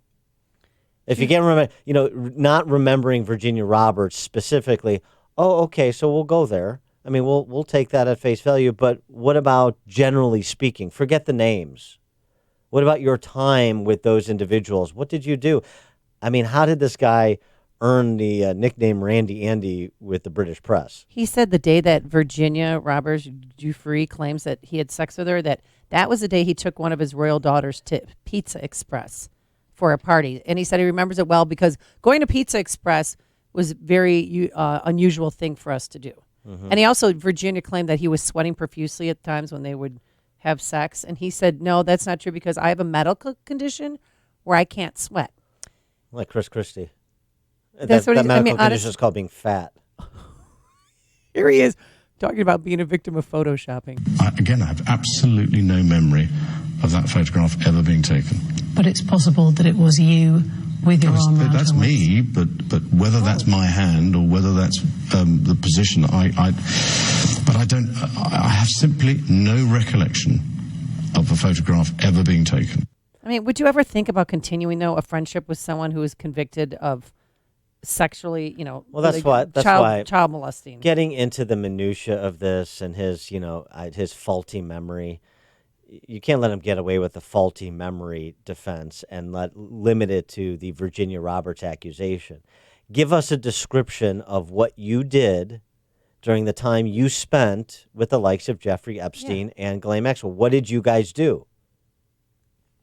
And there's that picture that the Daily Mail, the video of him in Jeffrey Epstein's house 4 years after he was a convicted child molester. And a beautiful young lady walks out the door and he's waving to her. So, I mean, they caught him at his house for 4 days. But the good news, he should be arrested. The good news for those who want people like Prince Andrew brought to justice, if that's appropriate, and others, and want names named and want whatever approximation of justice is still available, including the investigation into Epstein's death, but not limited to that. Ghislaine Maxwell, these other individuals who were alleged to have been participating in the recruiting of girls for these purposes, the whole cabal. The good news is that interview that Prince Andrew gave will help because it was a car wreck. It was terrible for him, but it's good for the investigation and it's good for public consumption because it keeps this case front and center. So it was a catastrophic decision for him, but hey, that's good news for those who want justice, some semblance of justice in this case. Hear about the big stories of the day, then talk about them right here on Chicago's Morning Answer on AM 560. The Answer. The Lou Dobbs Financial Report is brought to you by Signature Bank, helping local businesses succeed. Visit signaturebank.bank for your commercial banking needs. I'm Lou Dobbs. Americans stepped up their shopping last month, and the United Auto Workers Union strike against GM took its toll on manufacturing. Nissan recalling almost 400,000 cars. Those stories next. Haul packages for a living? A gas-powered Mercedes-Benz Sprinter delivers. Transport people? A Sprinter van with 0% financing is a 5-star idea. If food delivery is your thing, then a gas Sprinter caters to you. And if you're a general contractor, the Sprinter with 0% financing nails it. With innovation, safety, and technology, Sprinter is built for you. And it's built for your bottom line with 0% financing. The Mercedes-Benz Sprinter, starting at just $33,790. And for a limited time with IRS Section 179, you could be eligible for up to a $25,000 tax deduction. Gas engine, 0% financing, and a possible tax deduction? Now that's a Sprinter that delivers. Mercedes-Benz. Vans. Born to run. MSRP excludes all options, taxes, title, registration, transportation charge, and dealer prep fee. Options, bond availability, and actual dealer price may vary. See dealer for details about costs and terms. Only valid on 2018 or 2019 Mercedes-Benz Sprinter vans excluding cab chassis. Qualified commercial customers only. Financing offer valid through January 2nd, 2020. Consult your tax advisor. For more information, limits may apply. Visit mvvans.com. The Commerce Department reports retail sales rose 0.3% last month. Americans spending more online, buying more cars. The number seen as evidence that consumers are still driving the economy and that higher tariffs on imported products from China didn't hold Americans back from spending. And Nissan has begun recalling almost 400,000 vehicles because of a brake fluid leak that could cause fires.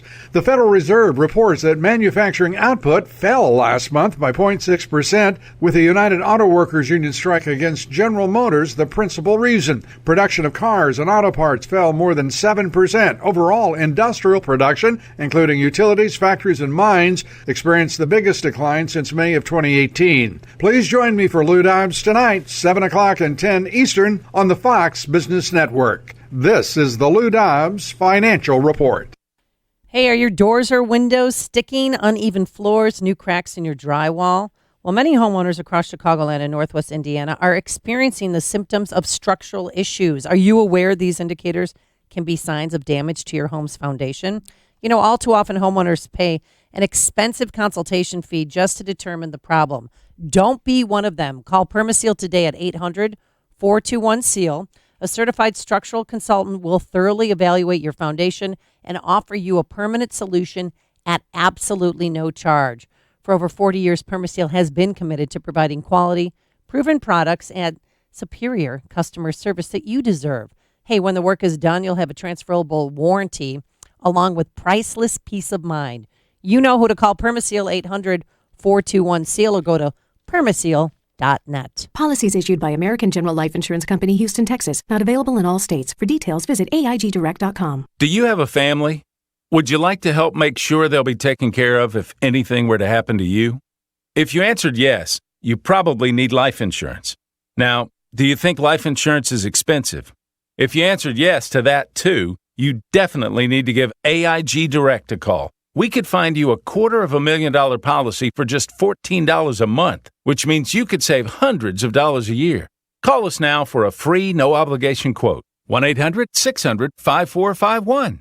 Since 1995, we've helped millions of people find out if they could save up to 70% on their term life insurance. See how affordably we can help you protect your family. Call AIG Direct now for your free quote. 1-800-600-5451. You could save up to 70%. That's 1-800-600-5451. 1-800-600-5451. Balance of nature. Changing the world, one life at a time. I am definitely enjoying and committed to the fruits and vegetable capsules. You know, the secret for this is there is no other place, no other source for getting all of those nutrients from simple fruits and vegetables. It's easy to take. I feel stronger and better, more energy, more completeness, less pain a little bit here and there, and just better. It's a very special product. There's nothing else on the market near it, and I'm just really glad that I have it.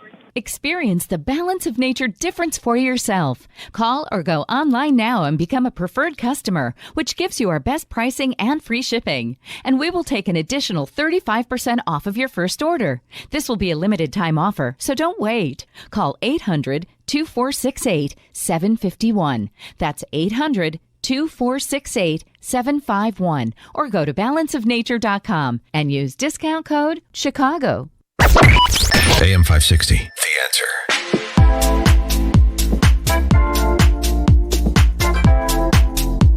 Dan and Amy, today we are kicking off our Food for the Poor campaign 2019. This year, the families that will benefit from your support of our campaign: Venezuelan children and families who fled to Colombia, Venezuelan refugees. They've fled the hell of Venezuelan socialism and the Maduroistas, despite what you've heard from the Chicago Teachers Union, fled that hell to Colombia and are just trying to survive. Yeah, and we're asking for a one-time donation of $300, which is really just $25 a month for 1 year.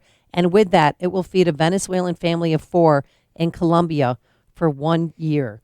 And it's so important. I know you've seen the video of people going through garbage cans to try and find some, remnants of any food. It's awful. I know our church is sponsoring a few Venezuelan families because they're dying. People are dying, and they are dying too, making this 9-hour journey from Venezuela to Colombia to get help. And that's where Food for the Poor, has set up shelters to provide food, water, and medicine for these children. Well, and also, too, this is how desperate the situation is in Venezuela. 1 in 5 Venezuelans who do escape to Colombia remain homeless because they're just overwhelming the Colombian infrastructure. 5,000 Venezuelans enter per day. That's growing. Over 3 million have fled Venezuela for Colombia for food and survival under the combination of Chavez and Maduro and the destruction, the human destruction of that country at the hands of those socialist dictators. So our goal this this Christmas season, this holiday season, is to provide food for a year for 600 Venezuelan families living in 600 Venezuelan families living in Colombia. That's something that we know we can accomplish and do our part to help those that are in life and death situation in Colombia, fleeing the socialism of Venezuela. In addition to the one-time contribution that Amy mentioned, we also have our business benefactor program again this year. And the way that works, any business that makes a $2,500 tax-deductible donation to Food for the Poor in support of these families receives 40 60-second commercials that will run Monday to Friday, 5 a.m. to 8 p.m. on our airwaves. If you want to participate in this program, you just call our sales manager, Ann Jeanette, 847-472-8951. Again, her number, 847-472-8951. It's always a popular program. We get great businesses from around Chicago Metro to participate each year, regardless of the beneficiary, because they know Food for the Poor is a great organization, and you're helping people the world over wherever the need is greatest, and that's what we're doing again this year. And a lot of businesses started out as business benefactors. Tom Sedeka, Precision Payroll, Turnkey IT. It's really a great way to take your business to the next level by advertising. Some maybe for the first time, but try it out. And again, the $2,500 tax deductible donation would be very much appreciated, and we'll give you 41-minute commercials. And what, by the way, just so you understand how Food for the Poor works, they've been working in Colombia since 2014. They have 11 feeding centers already in Colombia, serving more than 9,000 people daily. So this is just, us doing our part in Chicago for the global mission Food for the Poor is on and is conducting. And that number is only going to get bigger, Dan, because 5,000 Venezuelans enter per day. This is what, and Food for the Poor provides what are called manna packs, vitamin and protein-enriched meals. They provide 2 a day, in addition to doing the infrastructure building, running these feeding centers in Colombia for all of these refugees and individuals in need. So again, 2 ways.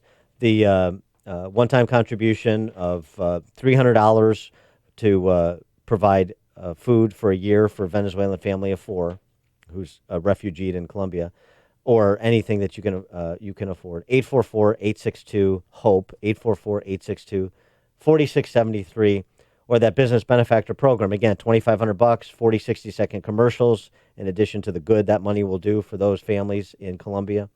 Call our sales manager, Ann Jeanette, at 847-472-8951. And I wanted to share with you a story. There was a mother with her children she was a teacher in Venezuela, and she, risked her life, her children's lives to travel to Colombia. And she said that a dozen eggs cost her a month's salary. That's how crazy it is in Venezuela, and that's why people are dying. That's why they're fleeing over to Colombia. So again, any donation you can make will be great, but we're asking for a one-time donation of $300, and that will help 2 families for a year. Listen to podcasts of Dan and Amy from the AM 560 mobile app. Download it today at 560theanswer.com/mobile. For more than 50 years, Mueller CPA, a certified public accounting and business advisory firm, has been serving clients in Chicagoland. Dave Nissen, Mueller's managing partner, is here to explain Mueller CPA's history, journey, and opportunity. Thanks, Dan. Our firm was started by Al Mueller as a one-person CPA firm in 1968. Through growth and partnerships, Mueller CPA has blossomed from a regional firm to an organization that provides services worldwide. Mueller is a reflection of our years of listening and caring for our clients, and we would not be here today if it wasn't for our professionals and support personnel. We value the human side of our business and recognize it as being the most important element of our success. We are growing, we are hiring, and we welcome your interest in our firm. If you are looking for your first opportunity or your forever career, join an award-winning team that cares about you. Visit the career page at MuellerCPA.com or call Dave directly at 630-524-5274. Balance of nature, changing the world one life at a time. I am definitely enjoying and committed to the fruits and vegetable capsules. The secret for this is there is no other place, no other source for getting all of those nutrients from simple fruits and vegetables. It's easy to take. I feel stronger and better, more energy, more completeness, less pain a little bit here and there, and just better. It's a very special product. There's nothing else on the market near it, and I'm just really glad that I have it. Experience the balance of nature difference for yourself. Call or go online now and become a preferred customer, which gives you our best pricing and free shipping. And we will take an additional 35% off of your first order. This will be a limited time offer, so don't wait. Call 800-2468-751. That's 800-2468-751. Or go to balanceofnature.com and use discount code Chicago. AM 560, The Answer.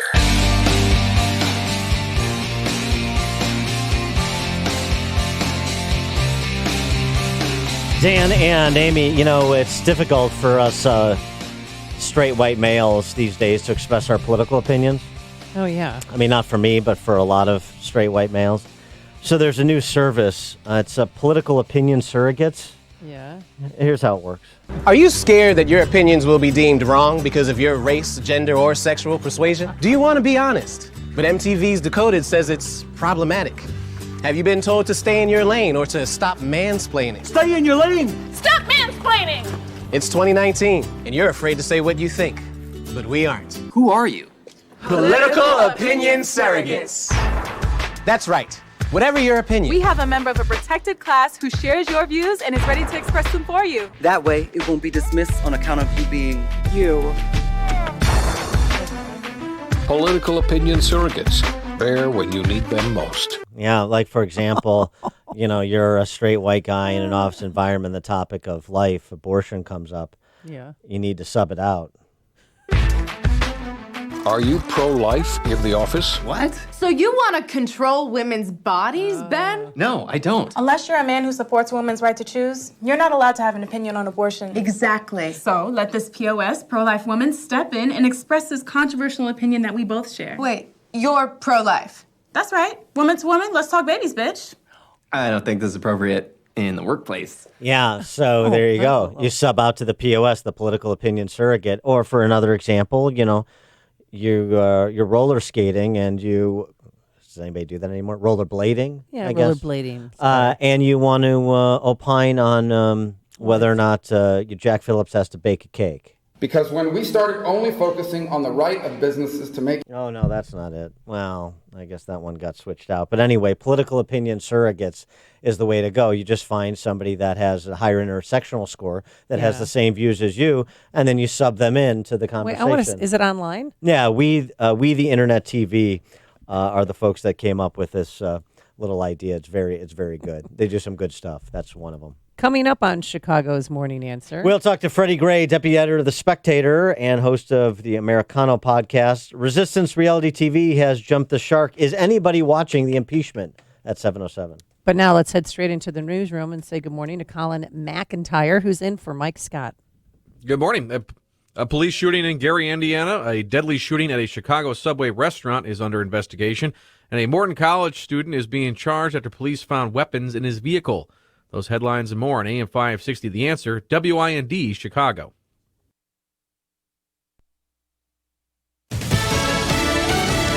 It's a great fraud.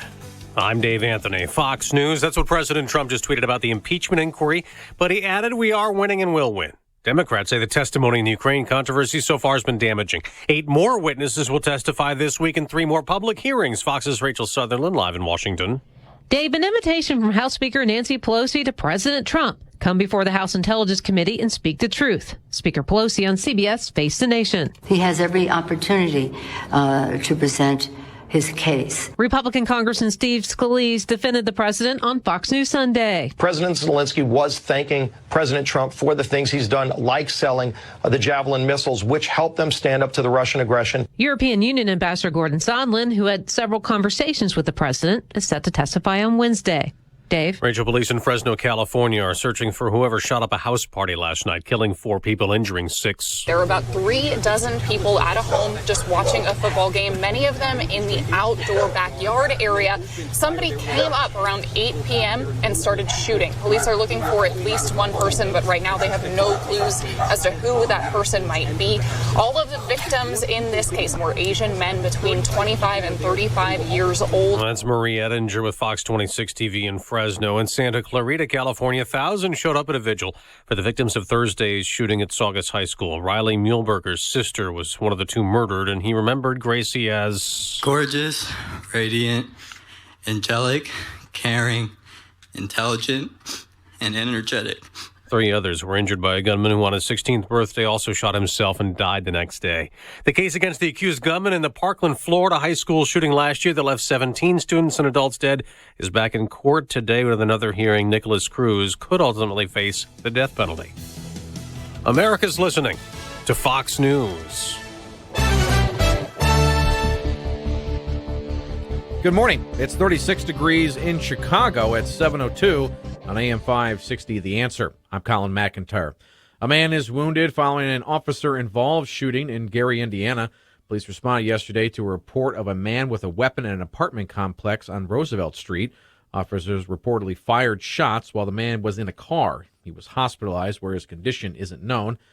The incident is under investigation. A man is dead after being shot at a Subway restaurant on Chicago's southeast side. The shooting happened early yesterday at a location on East 106th Street. Police say this was the result of a gang dispute and that there had been an argument involving about a half dozen individuals before the shooting. The victim has been identified by the Cook County Medical Examiner's Office as Frank Corona. Police are searching for a black SUV that left the scene. A man is being charged in a police chase involving a vehicle that is wanted in connection to a murder in Chicago's Little Village, but he's not charged with the murder itself.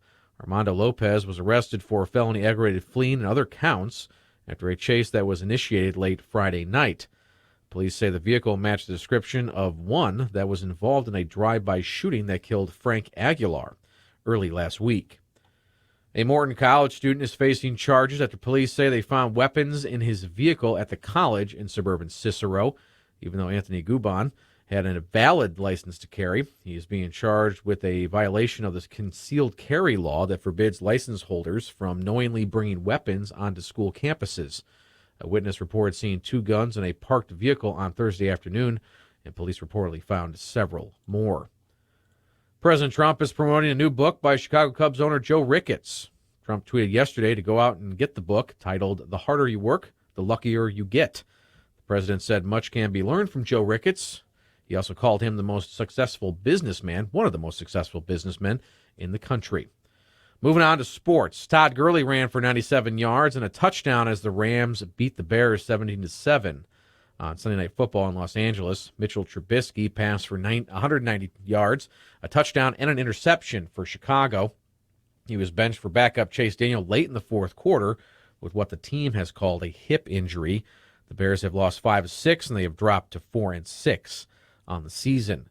Kirby Dock scored the first 2 goals as the Blackhawks cruised past the Sabres 4-1 in Chicago. Patrick Kane scored in his 6th straight game, while Jonathan Taves also lit the lamp for the Hawks, who won 4 in a row. Chicago hosts Carolina tomorrow. The Bulls host the Milwaukee Bucks tonight. In college hoops action tonight, Northern Illinois hosts Longwood, and Notre Dame welcomes Presbyterian.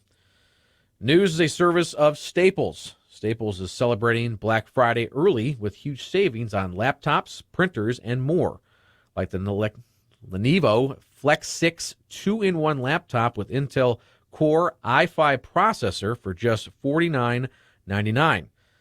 Staples, there's a whole lot of in-store this holiday. Offer ends December 7th while supplies last. Staples. We will have a check of traffic and weather coming up on AM 560. The Answer.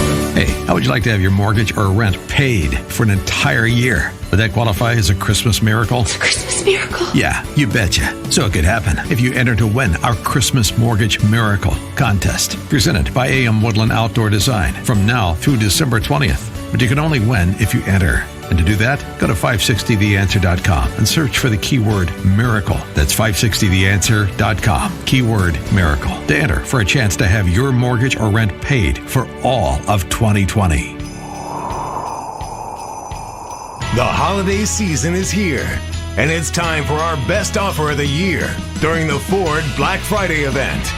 Now, for a limited time, get 20% estimated savings on select 2019 Ford models. You're ready, and so are we. Start the season off right, and don't wait to enjoy our best deal of the season. That is 20% estimated savings on select 2019 Ford models. The Ford Black Friday event ends soon, so hurry in today. Eligible on select 2019 model year vehicles. Vehicle must have arrived at dealer at least 61 days prior to the sale date. Estimated savings include an average dealer discount based on a sales survey of average discounts offered by Ford dealers nationally.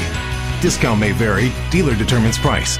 For all offers, take new retail delivery from an authorized Ford dealer stock by December 2nd, 2019. See participating dealer for complete details. Where has the year gone? It seems like the holidays sneak up so fast. As you probably know, most retailers do their shopping in the first quarter of the year. However, Fox Valley Coins is gearing up now for the busiest season of the year. Fox Valley Coins wants to buy now before Christmas. Fox Valley Coins is one of the largest coin dealers in the entire Midwest. And with the current price of precious metals, rare coins, and currency, business has been crazy. They buy and sell all major forms of gold, silver, platinum, and palladium, and specialize in rare and collector coins and currency. For larger collections, they'll even make house calls to your home or bank from now through October. Fox Valley Coins is on Route 59, just 1 block north of I-88, at the Naperville-Warrenville border. Online at foxvalleycoins.com. Sure, they'll buy after Christmas, but they're stocking their shelves now. Take advantage. Fox Valley Coins. Online at foxvalleycoins.com. Buying, selling, and appraisals since 1981. If your little princess puts a pony on her wish list, check eBay. You'll find toy ponies, stick ponies, Mommy's little cowgirl, look at you! movies with ponies. Check eBay and you'll always find an unmatched selection at a price you'll love. At 7:08, let's get an update on the roads in the AM 560 Traffic Center. Here's Jim Telemonte. We've had 2 fires reported this morning in Lake Zurich. The latest one has Midlothian Road closed to Genie Lane and Echo Lake Road. Earlier blaze at 22 and Church Street is extinguished. Eden's inbound delay started 2E, 28 minutes Lake Hook to Montrose. Kennedy, 42 minutes O'Hare to downtown, 21 from Montrose, 12 for the Express. Eisenhower, an hour and 4 minutes, 390 to downtown, 35 minutes from Manhunt. Stevenson, 58 minutes, 355, Lakeshore Drive. Ryan, 37 minutes, 95th to downtown. I-57, 29 minutes, I-80 to the Merchant Bishop Ford, 43. Eastbound Reagan Tollway is heavy from the Aurora Toll to Eola. I'm Jim Calamonte on AM 560, The Answer. Chicago's Morning Answer continues next. Now your official Chicagoland weather forecast from our 1-hour heating and air conditioning weather center. Here's meteorologist Steve Williams. Today and tonight, mostly cloudy skies. The high today 41, low tonight at 30. Could see a snow shower for tomorrow. Some sun by the afternoon with a shower in spots. High tomorrow at 44. Partly sunny Wednesday, the high 50. I'm Steve Williams on AM 560, The Answer. Currently 34 degrees at O'Hare, 36 at Midway, 36 along Chicago's lakefront. Your next news update is at 7:30. Continuous coverage of news, traffic, and weather at 560theanswer.com. Chicago's Morning Answer continues now on AM 560, The Answer. Check out the pre-Black Friday event this weekend at Shoot Point Blank. Take advantage of early doorbuster savings on firearms, ammo, and more. Plus, all Smith & Wesson firearms will be on sale during this event. Visit your Shoot Point Blank store for details. This is Chicago's Morning Answer with Dan Proft and Amy Jacobson on AM 560. The Answer.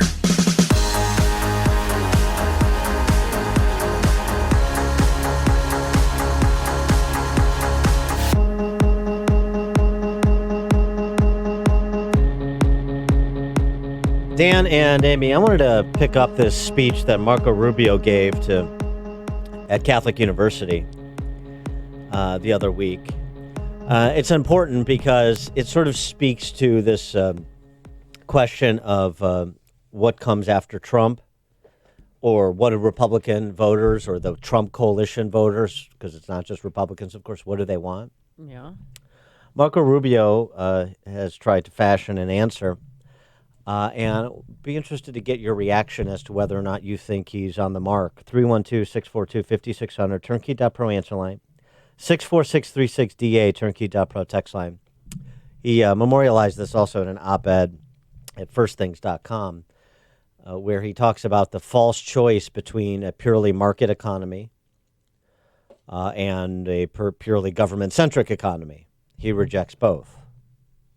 On the political right, where I come from, we've become defenders of the right of businesses to make a profit, the right of shareholders to receive a return on their investment, and the obligation that people have to work. All of these things are true, but we have neglected the rights of workers to share in the benefits they create for their employer. And we've neglected the obligation of businesses to act also in the best interest of the workers and ultimately of the country that have made that success possible. The political left is an enthusiastic champion of everyone's right to free everything.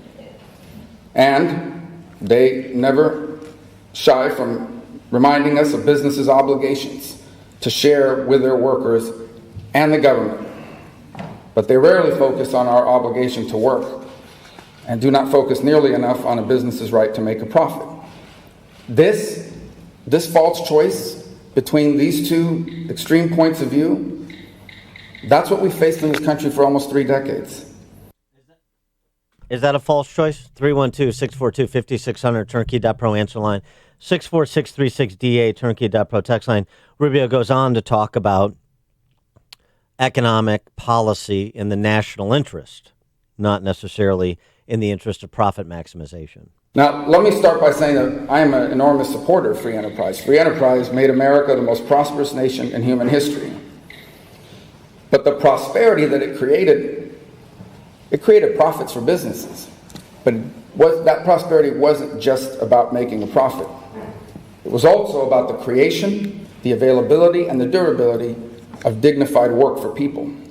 Our strength, America's strength, doesn't come from the size of our economy alone, but also from how that success went on to serve the broader national interest.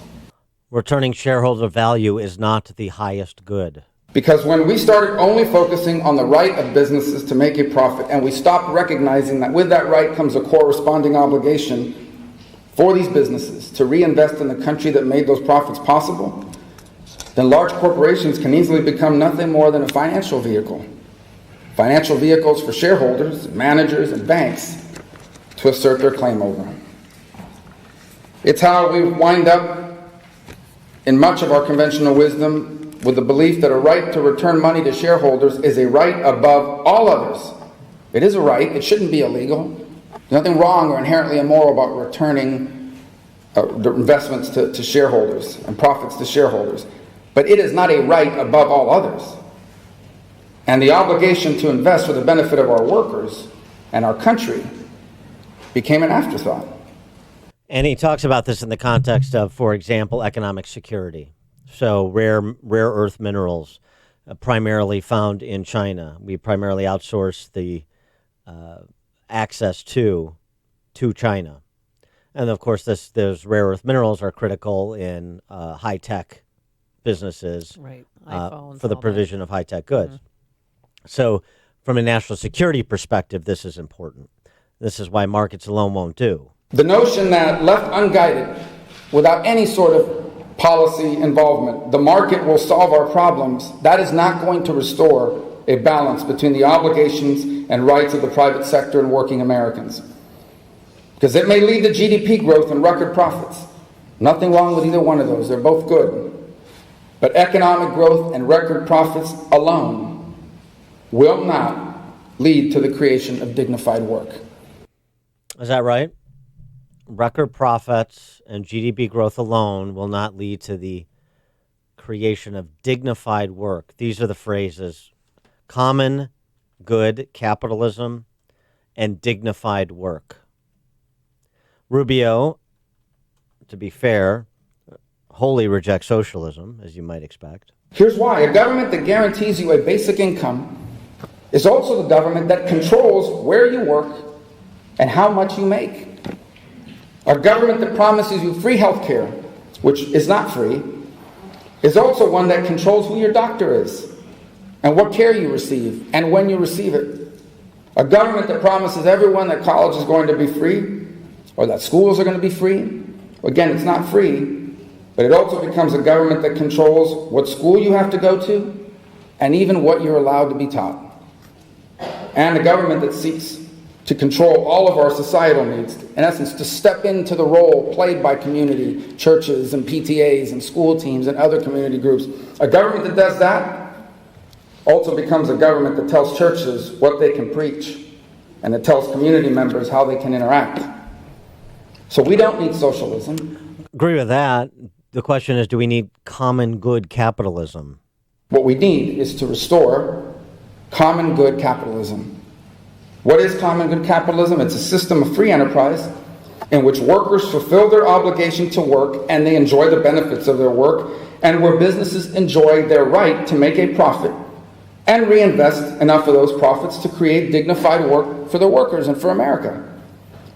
And our current government policies today get this wrong. We actually reward and incentivize certain business practices that promote economic growth, but it's growth that often solely benefits shareholders at the expense of new jobs and better pay. He asked this fundamental question. Does our country exist to serve the interests of the market, or does the market exist to serve the interest of our nation and of our people? So which is it?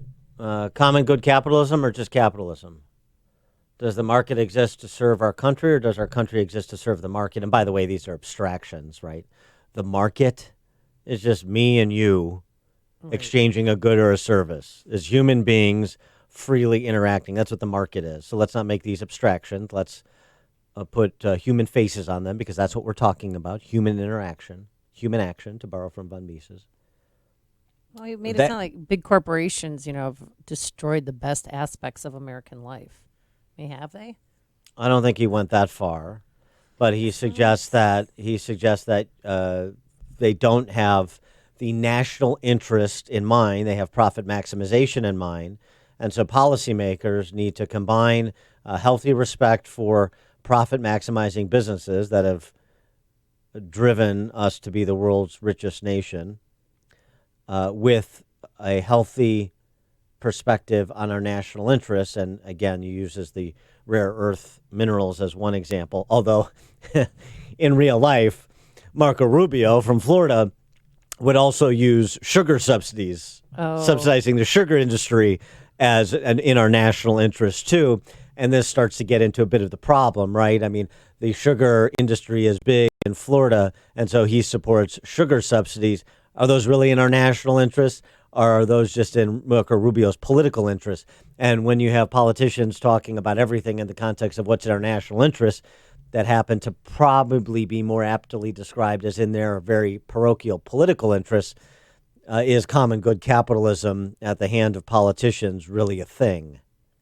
312-642-5600 is our turnkey.pro answer line. 64636, type in DA, then a quick comment. Don in Bloomingdale, you're on Chicago's Morning Answer.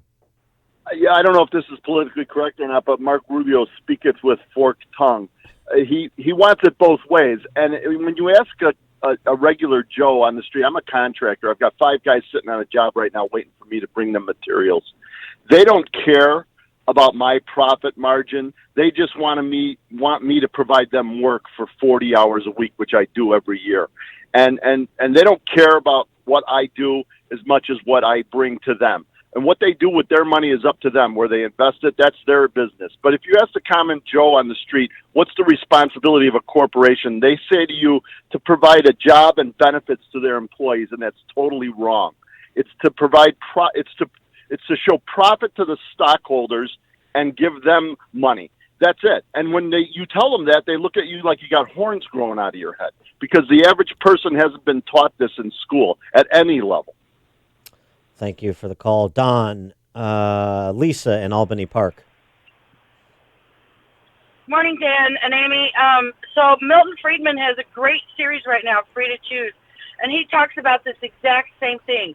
And he's saying that the market will take care of itself. The market, when it was the biggest in capitalism, when it was the biggest, when it was growing in the 19th century, we had universities built. We had libraries built. We had hospitals built, because there was such an influx of capital that could be shared with other people. The market will take care of itself if we let it. All right. Thanks for the call, Lisa. There's a vote for the market, not common good capitalism, which is it's in some respects it's disturbingly reminiscent of Elizabeth Warren's accountable capitalism, isn't it? It's disturbingly representative of compassionate conservatism, isn't it? Which is compassionate conservatism, as I argued at the time during W's era, where that phrase was in favor among Republicans. That is redundant, number one, compassionate conservatism. Number two, it's an apology. It suggests that conservatism isn't compassionate, which it is. I don't like it. Capitalism, common good capitalism sort of has the same presumption, doesn't it? It presumes that people interacting in a market setting will not advance the common good. Is that true? Is that true? That's a question that Rubio in part answers with the example of some certain national security interests he thinks are underserved by strict profit maximizing behavior. I'm not so sure that what he's saying is true. And I have a lot of issues with the I have no issues with the idea we need to make a moral case for capitalism, for a market economy. We do. And there is a moral founding to it. What I'm hearing from Marco Rubio isn't that, but that's me, and I want to hear from you. Greg in Schaumburg. Rubio sounds like Pope Francis. He's so unclear, and he presents a false choice and doesn't really say anything at all. And what he is oblivious to, as is Pope Francis, is the whole concept of what Genesis put in place. The fall positioned us to essentially scrounge out on the earth, by virtue of now a global economy and communications, the ability to live and to live as a society. And in order for managements to do that, to return to shareholders, they have to be darn competitive and be superior in the marketplace in order to do it. That's the job of management. Managements can be very empowering for employees by being bright and being competitive, like Apple has shown. Legislators react to the need to be compassionate. Everybody playing their proper role will turn into the best society. That's all. Thanks for the call, Greg. Here's something else. Dignified work. He keeps saying that. What does that mean? What is it? Undignified work. Right. It's I'm in the Martin Luther King school per his street sweeper speech. I love that street sweeper speech. No matter what you do, if you're working and you're providing and you're doing the best that you can do, and you're working your way up or working your way to make ends meet, that's dignified.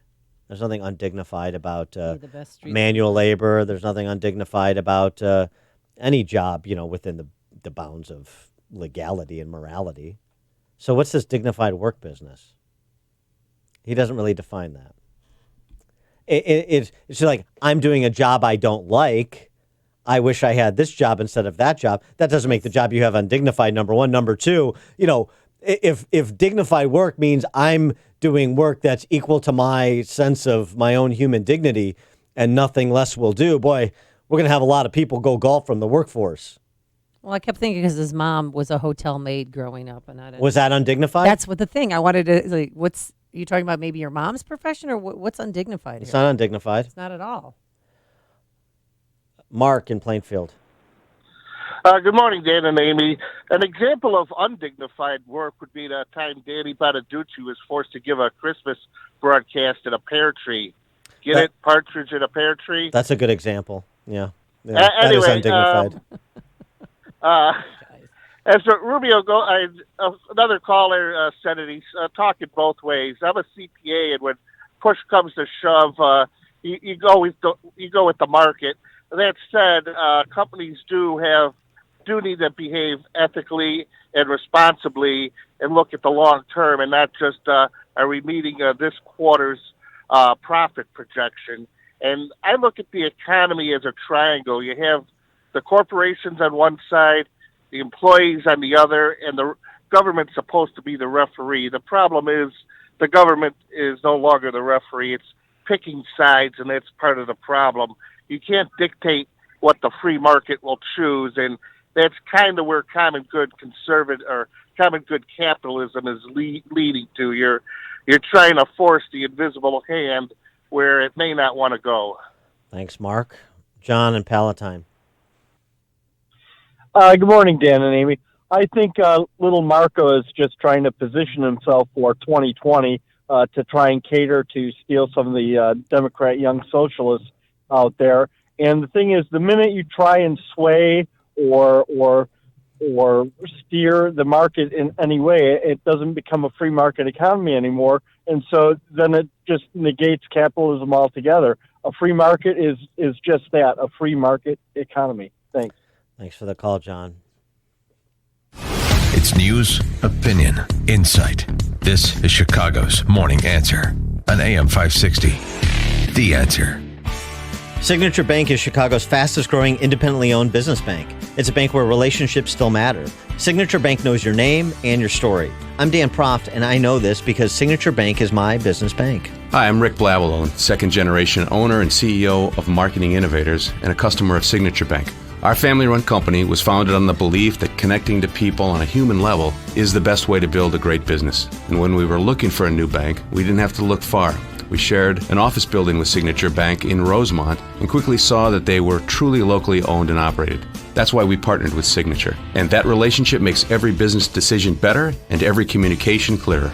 Marketing Innovators looks forward to a long-lasting relationship with Signature Bank. Signature Bank is looking for their next success story. To learn more about turning your business vision into reality, visit signaturebank.bank. Signature Bank, helping local businesses succeed. Member FDIC, Equal Housing Lender. Is your child falling behind academically? Is he overwhelmed, distracted, or unable to focus? Does your daughter lack confidence? It's not too late to consider the outstanding education and preparation for life that St. John's Northwestern Military Academy offers. For 135 years, St. John's Northwestern has prepared teens for college and beyond within a safe, secure, and structured environment, free from distractions and optimal for learning. St. John's Northwestern attracts teens grades 7 through 12 who are capable of achieving more, but need guidance and encouragement to get there. They inspire personal growth through a commitment to academic, spiritual, and character development, athletics, and a strong foundation essential for critical thinking and decision-making. St. John's Northwestern is in the beautiful Lake Country region of southeast Wisconsin, within driving distance of Chicago. Get more info at 1-800-SJ-CADET, 1-800-SJ-CADET, or online at sjnma.org. That's sjnma.org. St. John's Northwestern Military Academy. Leadership lives here. AM 560, The Answer. Dan and Amy, since we're talking about corpse in part with Marco Rubio's formulation of common good capitalism, this story, man, I love Fred Smith. Chairman and CEO of FedEx, founded FedEx. Fred Smith, whose famous first rule of business, the main thing is to make the main thing the main thing. Oh, that's pretty, it doesn't get more simple than that. No, it doesn't. He, responding to a New York Times piece over the weekend, how FedEx cut its tax bill to zero, responding ferociously.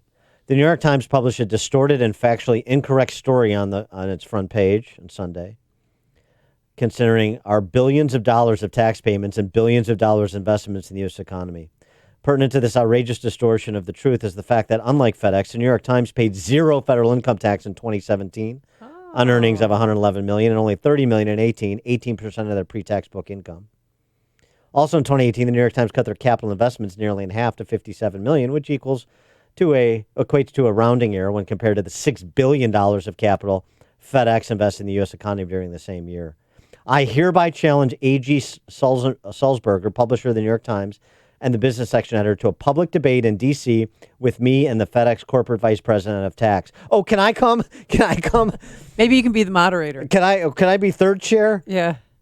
I love it. I love Fred Smith for taking on New York Times straight away, pretending these corporations like FedEx, great American corporations, are essentially like free riders. They're not investing. They're not paying their fair share, and so on and so forth. Fred Smith putting it right between the eyes. Let's have a public debate. We need more public debates like that between real practitioners like Fred Smith and those socialist, champagne socialist newspaper types like Sulzberger and the rest of the hierarchy at New York Times. That would be a great debate. They should put it on pay-per-view. Well, they shouldn't because a lot of people wouldn't pay for it. Put it on public TV. But that's the kind of debate we need more of in this country. Fred Smith versus Sulzberger. I hope Sulzberger takes him up on it. Coming up on Chicago's Morning Answer. He's coming to town to clean up Chicago, literally. Scott Pressler at 7:37. But now let's head straight into that newsroom. Colin McIntyre in for Mike Scott. Good morning. It's 36 degrees in Chicago at 7:31 on AM 560. The Answer. I'm Colin McIntyre. No one is hurt following a fire at an elementary school in northwest suburban Lake Zurich. The blaze broke out early this morning at May Whitney Elementary School. The fire was put out, but classes have been canceled today. The cause of the fire hasn't been released. A man is dead after being shot at a Subway restaurant on Chicago's southeast side. The shooting happened early yesterday at a location on East 106th Street. Police say this was the result of a gang dispute. The victim has been identified by the Cook County Medical Examiner's Office as Frank Corona. Police are searching for a black SUV that left the scene. And President Trump is promoting a new book by Chicago Cubs owner Joe Ricketts. Trump tweeted yesterday to go get the book titled "The Harder You Work, the Luckier You Get." The president said much can be learned from Joe Ricketts while calling him one of the most successful businessmen in the country. Now your sports. Todd Gurley ran for 97 yards and a touchdown as the Rams beat the Bears 17-7 on Sunday Night Football in Los Angeles. Mitchell Trubisky passed for 190 yards, a touchdown, and an interception for Chicago. However, he was benched for backup Chase Daniel late in the fourth quarter with what the team is calling a hip injury. The Bears are now 4-6 on the season. Kirby Doc scored the first two goals as the Blackhawks cruised past the Sabres 4-1 in Chicago. Patrick Kane scored in his sixth straight game, while Jonathan Taves also lit the lamp for the Hawks, who have won 4 in a row. Chicago hosts Carolina tomorrow.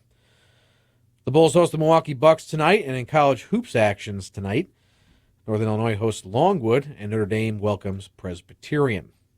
News is a service of Staples. Staples is celebrating Black Friday early with huge savings on laptops, printers, and more, like the Nalino Flex 621 laptop with Intel Core i5 processor for just $59.99. Staples, there's a whole lot of in-store this holiday. Offers end December 29th while supplies last. Staples. We'll have a check of traffic, weather, coming up next on AM 560, The Answer. Hey, how would you like to have your mortgage or rent paid for an entire year? Would that qualify as a Christmas miracle? It's a Christmas miracle. Yeah, you betcha. So it could happen if you enter to win our Christmas Mortgage Miracle contest, presented by AM Woodland Outdoor Design from now through December 20th. But you can only win if you enter. And to do that, go to 560theanswer.com and search for the keyword miracle. That's 560theanswer.com, keyword miracle, to enter for a chance to have your mortgage or rent paid for all of 2020. Transferring paper files to digital used to be complicated and expensive. Data and document capture had many IT layers involved. It was expensive, time-consuming, and labor-intensive. Not anymore, thanks to the Alaris Infuse Smart Connected Scanning Solution from Kodak Alaris and IDT. The Alaris Infuse solution makes data and document capture easy, and it's powered by Capsys Capture Online. Within a matter of minutes, you'll be able to accurately and reliably onboard content with instant notification of data issues, making the entire capture process smarter and more efficient. IDT can show you how to onboard content and make point-of-origin capture simple with the Alaris Infuse solution. Relieve the burden of managing and maintaining business systems with IDT, helping your business keep pace with the evolution of information production and management. Set up a consultation today. Visit ready4idt.com. That's ready, the number 4idt.com, or call 877-SCAN-IDT. IDT, putting paper in its place. Balance of nature, changing the world one life at a time. I am definitely enjoying and committed to the fruits and vegetable capsules. You know, the secret for this is there is no other place, no other source for getting all of those nutrients from simple fruits and vegetables. It's easy to take. I feel stronger and better, more energy, more completeness, less pain a little bit here and there, and just better. It's a very special product. There's nothing else on the market near it, and I'm just really glad that I have it. Experience the balance of nature difference for yourself. Call or go online now and become a preferred customer, which gives you our best pricing and free shipping. And we will take an additional 35% off of your first order. This will be a limited time offer, so don't wait. Call 800-2468-751. That's 800-2468-751 or go to balanceofnature.com and use discount code Chicago. Your news is brought to you by eBay. It's time for you to go ring shopping. Check eBay. You'll find lots of rings, earrings, championship rings, even great deals on the big ring that you'll love. With eBay, you'll always find an unmatched selection at a price you'll love. All right, it's time for a check of traffic. It is 7:36. Let's get an update on those roads on the AM 560 Traffic Center. Here's Jim Telemonte. Northbound 53, traffic is heavy. Algonquin to Kershaw with a crash, and southbound 53 is snarled. Higgins, 390. 8 ends 24 minutes, Lake Cook to the junction. Kennedy, 52 minutes, O'Hare to downtown. 30 from Montrose, 28 in the Express. About 41 minutes to the airport. Eisenhower, 55 minutes, 390 to downtown. About 45. Stevenson, an hour and 2 minutes, 355 to Lakeshore Drive. About 43 minutes. Ryan, 31 minutes, 95th to downtown. I-57, 30 minutes, siding to the Verge. Bishop, 439. Seeing delays on the southbound tri-state. The Adams Tollway to Irving Park after stall. Reagan Tollway delays are from the Fox River to Eola and 53 to Highland. That's traffic. I'm Jim Telemonte on AM 560 The Answer. More of Chicago's Morning Answer is coming your way. Now your official Chicagoland weather forecast from our 1-hour heating and air conditioning weather center. Right now it's 36 degrees, fog and mist. Cloudy with a high near 39 today. Chance of showers tonight, cloudy with temps dropping into the mid-30s. Possible rain tomorrow with a high near 41. Currently 34 degrees at O'Hare, 36 at Midway, 35 along Chicago's lakefront. Your next news update is at 8 o'clock. Continuous coverage of news, traffic, and weather at 560theanswer.com. Now more of Chicago's Morning Answer coming up, AM 560, The Answer. This hourly segment is brought to you by The Mortgage Update with Dan Frio. Every Saturday morning at 7 on AM 560, The Answer. When you've got questions, he always has an answer. It's Sean Hannity, this afternoon at 2 on AM 560, The Answer.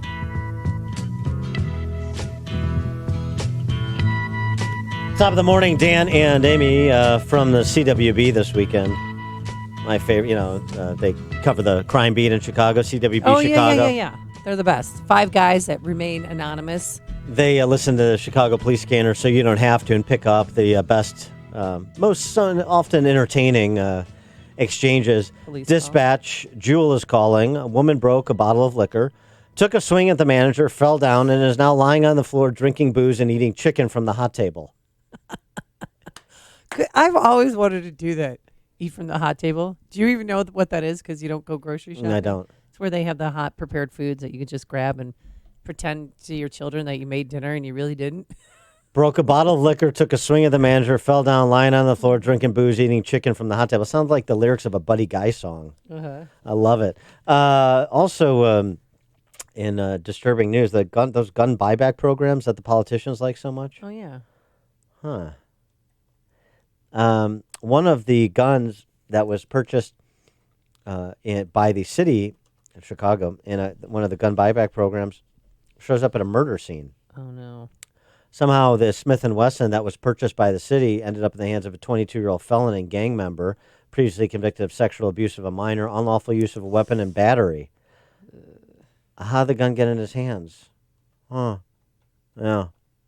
Those guns that are being sold for $100 and taken into custody by the city ended up at a... They're being melted down, or they're being turned around and sold in the black market. Chicago has its problems, which is why we need all the outside help we can get. And one gentleman is going to provide some of that outside help. He is Scott Pressler. You've heard of the resistance. He's the persistence, American conservative activist who is known for going around the country, gathering up volunteers, and doing cleanups of big cities that are otherwise Democrat-run, including in Baltimore, Los Angeles. And he'll be here this Saturday in Chicago, Saturday the 23rd, to do a cleanup of Chicago. I don't know if one day is going to be enough, but we appreciate the effort. Scott, thanks so much for joining us. Appreciate it.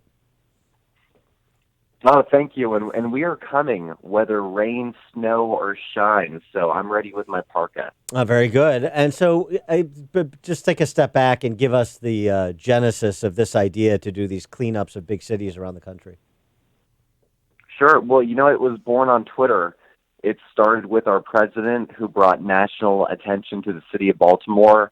And I kind of sat back for a second, and I watched for 2 weeks as everybody pointed a finger and blamed each other, and nobody stepped up with a solution. So I said with one tweet, I'm going to go to the city of Baltimore, even if it's just me standing on a street corner picking up trash. And I didn't realize what I had done because I had so many people that wanted to help. I was like, oh my gosh.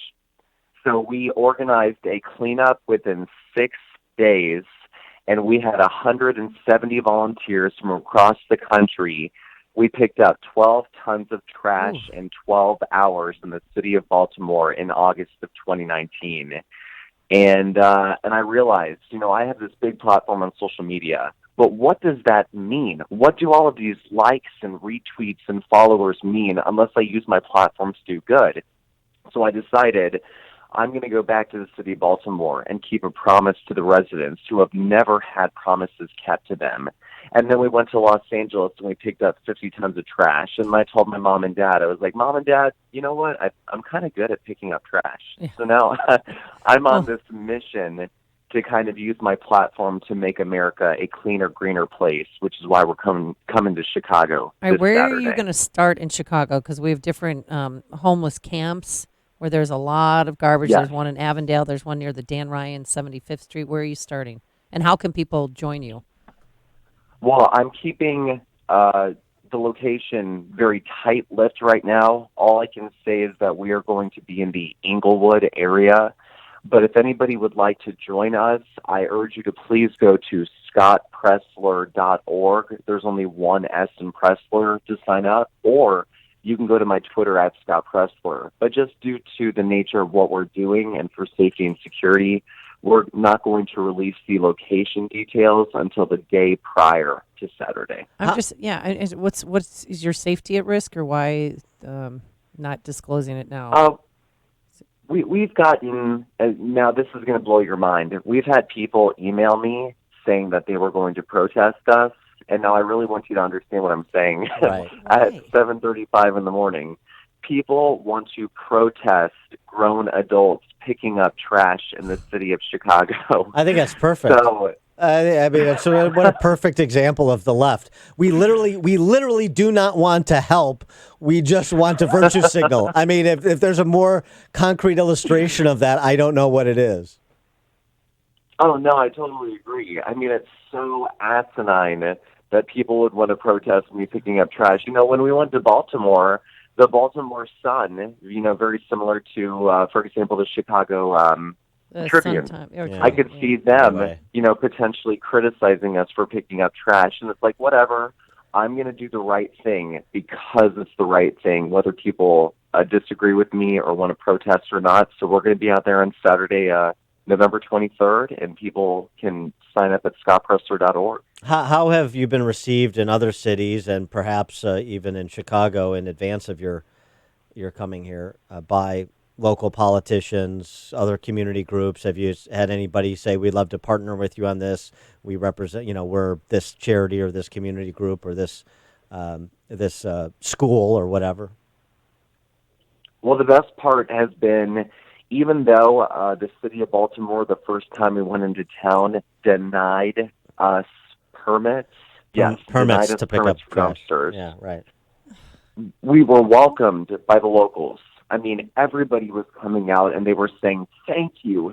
What can I do to help? We had people like 81-year-old, 4'10" Miss Louise. And it's quite a sight to see because I'm 6'5" tall, so I love standing next to her.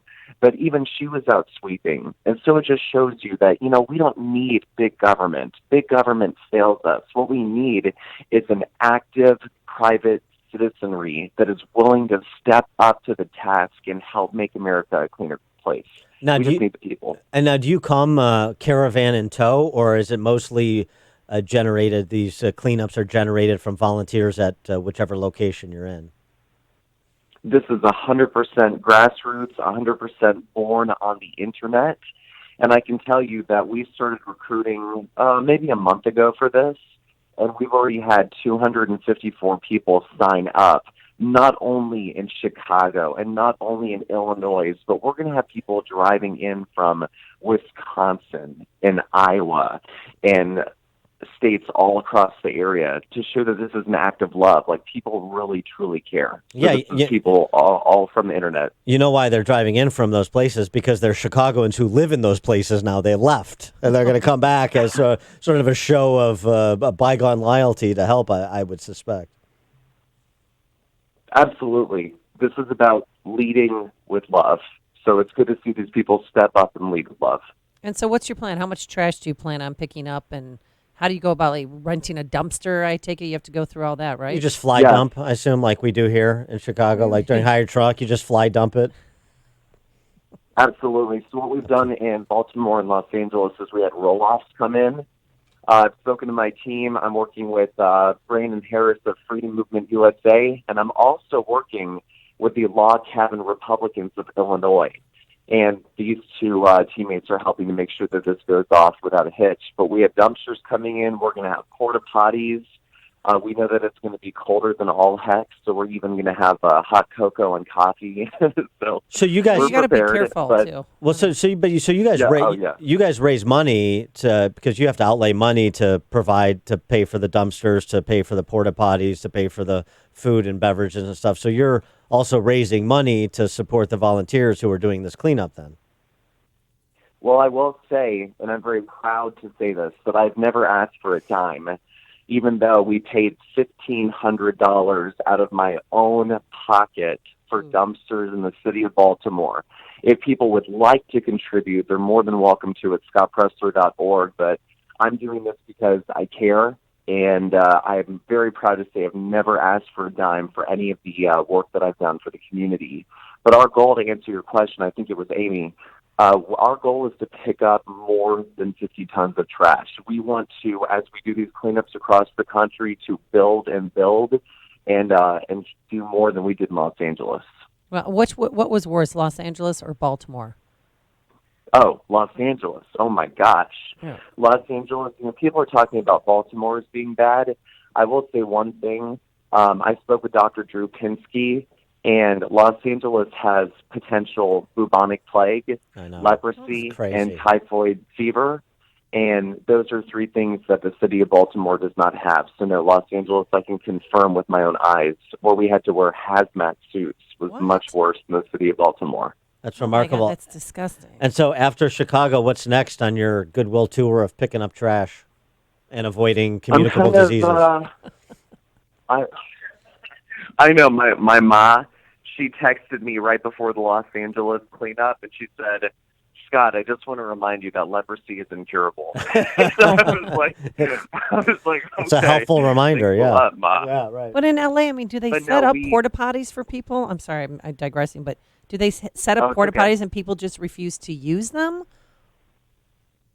It seems like there's a lack of hygienic facilities for people to shower, to use the restroom. Now, I will say, it seems like in recent months, I have seen some articles out there that more communities are putting up portable restroom facilities. So I do believe that there is a problem. It's not like all of the resources are there for these people. To give you an idea of what we saw in Los Angeles before I talk about where we're going up next, the area that we were in, we picked up 50 tons of trash, that's 50, not 15, in an area at a homeless camp where people were sleeping no fewer than 20 feet away from these 50 tons of trash. And literally human beings sleeping there in their tents. And no, there were no portable restrooms there, and there were no facilities right there. And the way that this works, and the reason why it wasn't cleaned up, is this is federally owned land that was leased to the city of Los Angeles.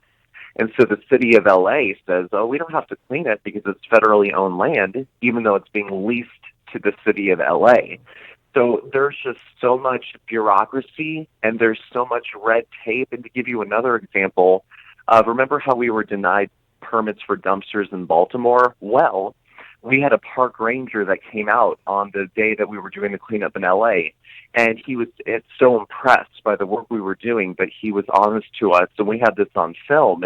He said to us, had I known you were doing this cleanup, I would have had to come here and shut you down. So there are so many layers of government that are actually preventing private citizens from stepping up. So sometimes you just got to do it on yourself. I love it. I love it. And I love the citizen action, the platoon of democracy, or platoons, really, as you go from city to city, and the message that it's sending, and frankly, the nonsensical government and idiotic protesters you're exposing too. So, so the tour after Chicago, you go where? We're looking at Detroit, Michigan, San Francisco, California, Queens, New York, Boston, Massachusetts, Miami, Florida. Basically, my goal is, some people say to me, Scott, why are you going to pick up other people's trash? What are you doing? And honestly, think about, your own life, yourself for a second. I think what people need is a hand up, not a hand out. And so what I hope to bring is a level of hope and optimism to, the darkest areas, the places that are disillusioned, that are disenfranchised, that are neglected. And I just want to bring hope. And when they see this long-haired millennial coming into town helping to pick up trash, hopefully it will help to inspire them and give them a sense of optimism they haven't felt before. So that's all I'm trying to achieve. All right. They have some good barbershops in Inglewood, so you can get your hair cut while you're there if you'd like. Long hair. Don't we touch are that. no longer friends after that. Yeah. I'm kidding. Scott Pressler, he's a conservative activist, and he does these volunteer trash cleanups, organizes them around the country, as you were hearing him describe. He's in Chicago this Saturday, the 23rd, in the Inglewood area. Stay in touch online at Scott Pressler, 1S, Scott Pressler, and scottpressler.org is the website if you want to volunteer, if you want to provide a donation to support his work. Scott, thanks so much for joining us. Good luck. Appreciate it. Oh, thank you. Can't wait to see everybody this Saturday. Yeah, thank you. I might be there. And he joined us on our turnkey.pro answer line. The more you listen, the more you'll know. This is Chicago's Morning Answer. Morning Answer on AM 560. The Answer. Want your home's furnace to stay safe and reliable? And want to prevent any potential problems before they happen? At your local 1 Hour Heating and Air Conditioning, we recommend an annual furnace inspection and tune-up. Right now, get big savings on a furnace tune-up. Call 855-1-HOUR. Because not taking care of your furnace, that's just cold. Your comfort is just a call away. Call 1 Hour. Terms and conditions may apply. Call for details. Independently owned and operated. Licensed in the respective state or county. Hey, if your child is falling behind academically, if he or she is overwhelmed, distracted, or unable to focus, we have a place for you to consider: St. John's Northwestern Military Academy. Hey, is your daughter lack confidence? Well, it's not too late to consider that outstanding education and preparation for life that St. John's Northwestern Military Academy offers. Folks, they've been around for 135 years for a reason. St. John's Northwestern has prepared teens for college and beyond within a safe, secure, and structured environment free from distractions, and it's really optimal for learning. St. John's Northwestern attracts teens grades 7 through 12 from all over the country and all over the world. Many world leaders send their children to St. John's Northwestern, but it's a place for them to really develop, to achieve more. But, they need guidance and encouragement to get there, and that's what St. John's Northwestern does. It inspires personal growth through a commitment to academics. Check it out for yourself. Go to YouTube, type in Amy Jacobson and SJNMA, and you could go along as we toured the campus, met some cadets. Really, it's just a beautiful place. It's located on a 110-acre campus. Dan, there's a golf course there. There's a river that runs through it. It's just an idyllic town. To get more information, call 1-800-SJ-CADET. That's 1-800-SJ-CADET, or online at sjnma.org. That's sjnma.org. St. John's Northwestern Military Academy.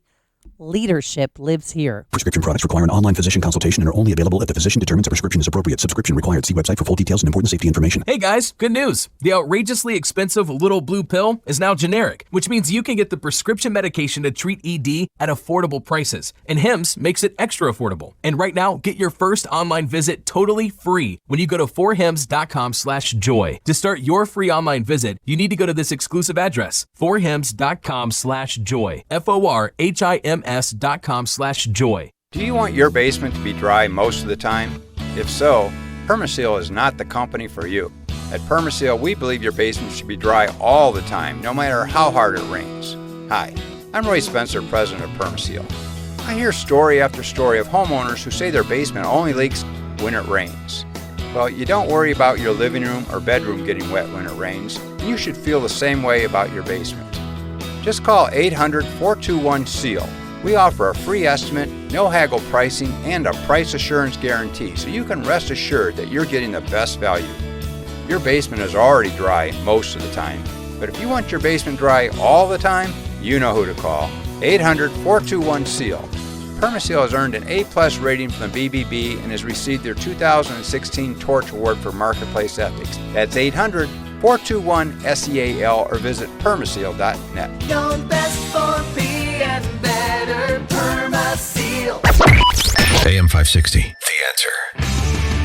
All right, we're doing it again. This is the 11th year we've done a Christmas campaign like this, and the campaigns have always been successful, and we expect another great year. Who are we helping this year, Dan? We're working in conjunction with Food for the Poor again to help raise money to provide for Venezuelan children and families who have fled to Colombia. These are families fleeing the socialist repression in Venezuela and just trying to survive in Colombia. 1 in 5 of the more than 3 million people who fled Venezuela for Colombia, still homeless in Colombia.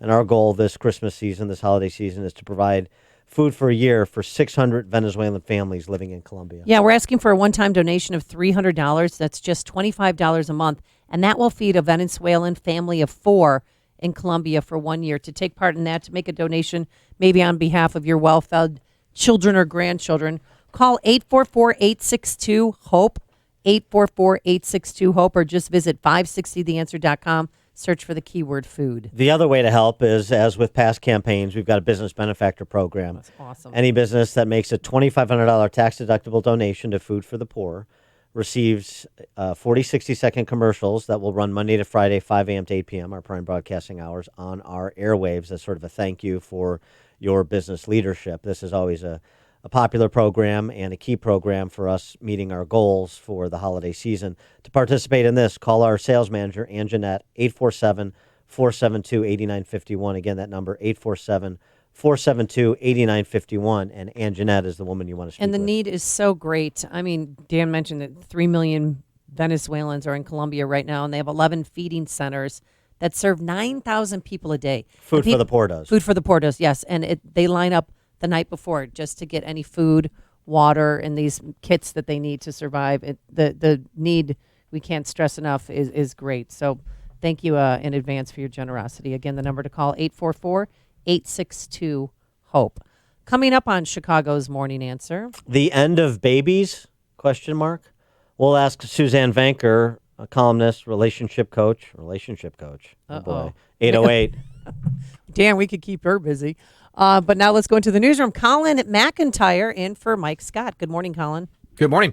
A Lake Zurich Elementary School caught fire. Another weekend filled with gun violence in Chicago. And Chicago rapper Lil Reese is out of the hospital after being shot last week. Those headlines and more on AM 560 The Answer, WIND, Chicago. They're asking for help from a fellow Republican.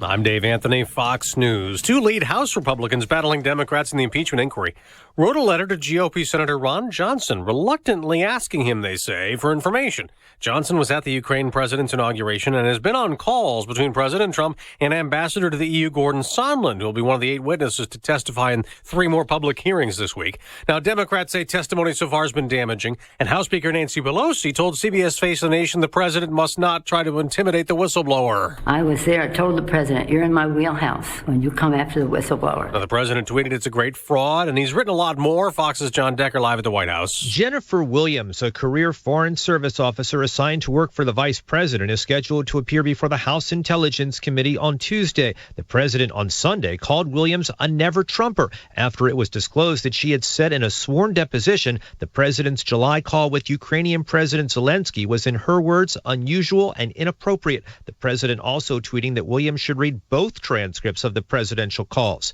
Williams is the latest government employee that President Trump has accused without evidence of being a never-Trumper. Dave? John, police in Fresno, California keep searching for whoever shut up a house party last night, killing 4 people, injuring 6. It's very likely that it was targeted. We just don't know why. Because somebody picked that house and came up and shot several times on the backside of it. Deputy Fresno Police Chief Michael Reed. It's been another violent day in Hong Kong. Police clashing with hundreds of pro-democracy protesters and students cordoned off on a university campus. The police are demanding that they give themselves up, or they say they will charge in. Young people claim they will fight to the finish. Now, all across Hong Kong, schools, roads, rail lines, and businesses, they're closed for yet another day. Fox's Greg Palcott. America's listening to Fox News. Good morning. It's 36 degrees in Chicago at 8:02 on AM 560. The Answer. I'm Colin McIntyre. No one is hurt following a fire in an elementary school in northwest suburban Lake Zurich. The blaze broke out early this morning at May Whitney Elementary School. The fire was put out, but classes have been canceled today. The cause of the fire hasn't been released. At least 28 people are wounded and 1 person is dead following a weekend of gun violence in Chicago. The deadly shooting involved a man being shot in a Subway restaurant on Sunday. In a different incident on Saturday, police say 3 people were shot by a man while they were standing on the sidewalk on West Monroe Street. 2 of them were listed in serious hospital condition. Chicago rapper Lil Reese is out of the hospital after being shot last week. Reese, whose real name is Tavares Taylor, was shot in Country Club Hills on November 11th. Taylor took to social media over the weekend and said he wants $1 million for the first interview since the shooting. An unsolved murder on the North Shore from over 50 years ago is receiving national attention this week. President Trump is awarding a National Medal of Honor to Sharon Percy Rockefeller on Thursday. Valerie Jean Percy, her twin sister, was found beaten and stabbed to death in their family mansion in Kenilworth in 1966. Among the reasons for the honor, the White House says Sharon is a champion of the arts and a generous supporter of charity. A Morton College student is facing charges after police say they found weapons in his vehicle at the college in suburban Cicero. Even though Anthony Gubon had a valid license to carry, he's being charged with a violation of the concealed carry law that forbids license holders from knowingly bringing weapons onto school campuses. A witness reports seeing 2 guns in a parked vehicle on Thursday, and police reportedly found several more. President Trump is promoting a new book by Chicago Cubs owner Joe Ricketts. Trump tweeted yesterday to go get the book titled "The Harder You Work, the Luckier You Get." The president said much can be learned from Joe Ricketts while calling him one of the most successful businessmen in the country. On to sports, Todd Gurley ran for 97 yards and a touchdown as the Rams beat the Bears 17-7 on Sunday Night Football in Los Angeles. Mitchell Trubisky passed for 190 yards, a touchdown, and an interception for Chicago. He was benched for backup Chase Daniel late in the fourth quarter, however, with what the team is calling a hip injury. The Bears dropped to 4-6 on the season. Kirby Dock scored the first 2 goals as the Blackhawks cruised past the Sabres 4-1 in Chicago. Patrick Kane scored in his 6th straight game, while Jonathan Taves also lit the lamp for the Hawks, who have won 4 in a row. Chicago hosts Carolina tomorrow. The Bulls host the Milwaukee Bucks tonight. In college hoops action tonight, Northern Illinois hosts Longwood, and Notre Dame welcomes Presbyterian. Time now for the AM 560 Business Beat from the Fox Business Network. I'm Deirdre Bolton, and this is the Fox Business Report. Ford is taking on Tesla with an all-new electric SUV revealed over the weekend. It's the Mustang Mach-E, and Ford says it can travel up to 300 miles on a charge. The price starts at just under $44,000. It'll be available next year. Ford says buyers of the Mach-E are still eligible for a $7,500 federal tax credit. Printer company HP and Xerox apparently could still merge if the price is right. HP rejected rejected a $33 billion takeover offer from Xerox Holdings over the weekend, saying the price was too low and involved too much debt. But HP says it's still open to exploring a potential combination with Xerox. Stocks are positioned to open in record territory today with continued optimism about progress in trade talks with China. That's your Fox Business Report. I'm Ginny Cosola, invested in you. We'll have a track of traffic and weather coming up next on AM 560, The Answer. Sean Hannity is beginning to get angry. It is getting really difficult to hold back what is just an anger that I have at what the mob and the media and the Democrats, they are so detached from any objective truth, honesty, and common sense reason. They're void of all of it. The Sean Hannity Show. Afternoons at 2 on AM 560. The Answer. If you have pain, listen up. Dennis Prager here. You don't need to live in pain. Let me repeat that. You don't have to live in pain. Chronic pain is the worst, whether it's from an accident or pain that just develops. So, Chicagoland, you're in luck. Dr. Ken Candido is one of the nation's most respected and successful pain doctors. He's been voted one of Chicago's best pain doctors several times. Bottom line, he's the pain doctor you need. Dr. Candido of Chicago Anesthesia and Pain Specialists will help you get off pain medication and all of its side effects. How? By finding the source of your chronic pain and fixing it. This is Ken Candido of Chicago Anesthesia Pain Specialists. Let's make you pain-free. Call Dr. Ken Candido and make an appointment with a cutting-edge, respected, and successful pain physician. Go to mypainchicago.com. That's mypainchicago.com. Thousands have been helped with their chronic pain, and you can be the next one. Get the phone number and all the info you need at mypainchicago.com. The holiday season is here, and it's time for our best offer of the year during the Ford Black Friday event. Now, for a limited time, get 20% estimated savings on select 2019 Ford models. You're ready, and so are we. Start the season off right, and don't wait to enjoy our best deal of the season. That is 20% estimated savings on select 2019 Ford models. The Ford Black Friday event ends soon, so hurry in today. Eligible on select 2019 model year vehicles. Vehicle must have arrived at dealer at least 61 days prior to the sale date. Estimated savings include an average dealer discount based on a sales survey of average discounts offered by Ford dealers nationally. Discount may vary. Dealer determines price. For all offers, take new retail delivery from an authorized Ford dealer stock by December 2nd, 2019. See participating dealer for complete details.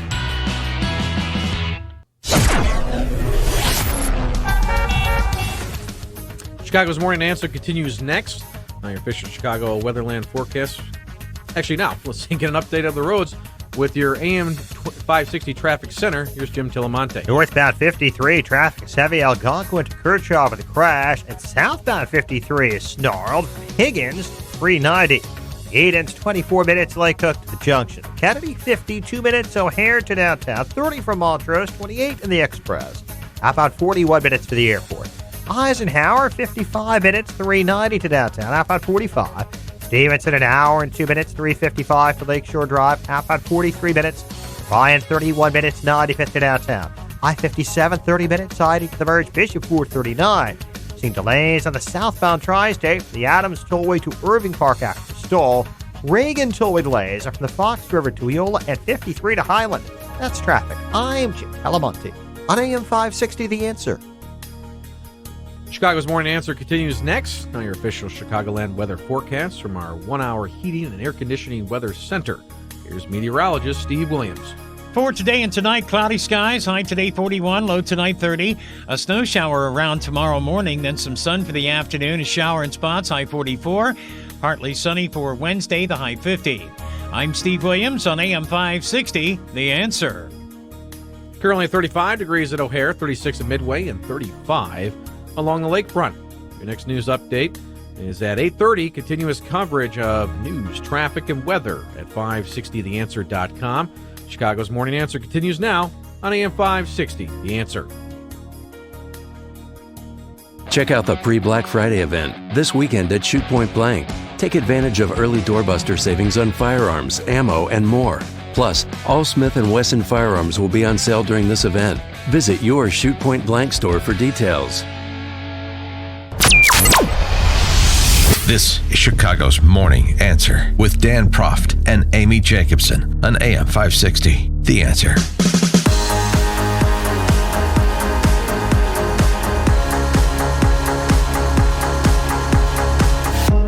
Good morning, Dan and Amy. What is stopping us from creating the families we claim to desire? Money. Is that right? Anna Louise Sussman is a journalist who wrote an op-ed in the New York Times over the weekend. The end of babies. The end of babies. Something is stopping us from creating the families we say we desire. She notes declining fertility rates below replacement in relatively wealthy Western countries like Denmark, not to mention the United States, which is a little bit ahead of Denmark, but not much, and mainly through immigration. Something is stopping us from creating the families we claim we want. What is it? 312-642-5600, turnkey.pro answer line, 64636DA, turnkey.pro text line. Climate change. Is it climate change? That may be one of the points that she would include under a larger categorization. What's stopping us? Global capitalism. The lack of, to borrow a Marco Rubioism, common good capitalism. Marco Rubio's, we talked about it last hour. Here's a market failure. Marco Rubio, Republican, conservative, ostensibly, suggests is a market failure, anti-family policies that present the wrong incentives. Why we're not having the families we say we desire. Many parents in this country are struggling with the growing cost of raising children, and few can afford taking unpaid leave when a child is born. In fact, what's most ironic about it is that the more money you make, the likelier you are to have paid family leave, and the less money you make, the more you need it, and the less likely you are to have it. Now, the market, which again I believe in, but the market does not account for the benefits to our country of parental engagement, especially in the early days of that child's life. But common good capitalism does. That's why I've worked to expand the federal per-child tax credit. And that's why I've proposed creating an option for paid parental leave that, by the way, doesn't raise taxes or grow the debt or place any mandates on businesses. Is that right? Is global capitalism the way it's practiced, even in the fairly substantial regulatory environment in which it is practiced, including in probably the place it's most freely practiced, which is the United States? Is that what's stopping people from having kids, stopping you from having the family you claim to desire? 312-642-5600, turnkey.pro answer line, 64636DA, turnkey.pro text line. Ms. Sussman, the author of this New York Times piece on global capitalism, the economic conditions generate social conditions inimical to starting families. Our work weeks are longer and our wages lower, leaving us less time and money to meet, court, and fall in love. Our increasingly winner-take-all economies require that children get intensive parenting and costly educations, creating risky anxiety around what sort of life a would-be parent might provide.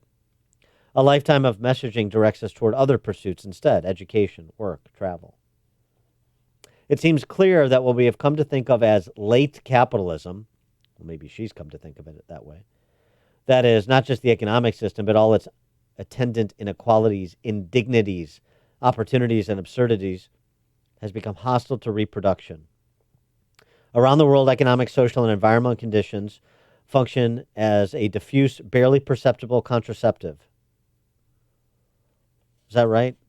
Inequality, the end of the world apocalyptics from the left, 12 years, don't have babies, as AOC says. Eat your babies, as some of AOC town hall attendees say, even perhaps in jest, but parroting for a point. Well, when AOC says stuff, like the world's going to end in 12 years and, you help the environment by not having children, that scares little girls into not wanting to have kids when they get older. And some millennials, too. Capitalism's the problem. That's why we're not reproducing. she goes on, Ms. Sussman, all the other options, other than family, are they not precisely what capitalism promised us? We were told that, equipped with the right schooling, work ethic, and vision, we could have professional success and disposable income that we could use to become the most interesting, most cultured, most toned versions of ourselves. We learned that doing these things, learning, working, creating, traveling, was rewarding and important. And so in that context, having children may appear to be no more than a quixotic lifestyle choice, absent other social cues, reinforcing the idea that parenting connects people to something uniquely dignified, worthwhile, and transcendent. It's these other things, learning, working, creating, traveling, that are transcendent. Having children, she suggests, in our late capitalist system, she describes, don't provide social cues as to anything transcendental. Listen to how she talks about China. The Chinese government has long sought to engineer its population, reducing quantity in order to improve quality. Ooh. The quality person. These efforts increasingly focused on cultivating global citizens through education. Global citizens. Yeah, well, we hear that term all the time, particularly from the left. By the 1980s, according to one Harvard professor of Chinese studies, child rearing in China had become professionalized, shaped by the pronouncements of education, health, and child psychology experts. Yeah, professionalized is a nice way to put it. You were having family planning ghouls enforce their rigid one-child policy, and they were killing children, particularly women, young girls, babies.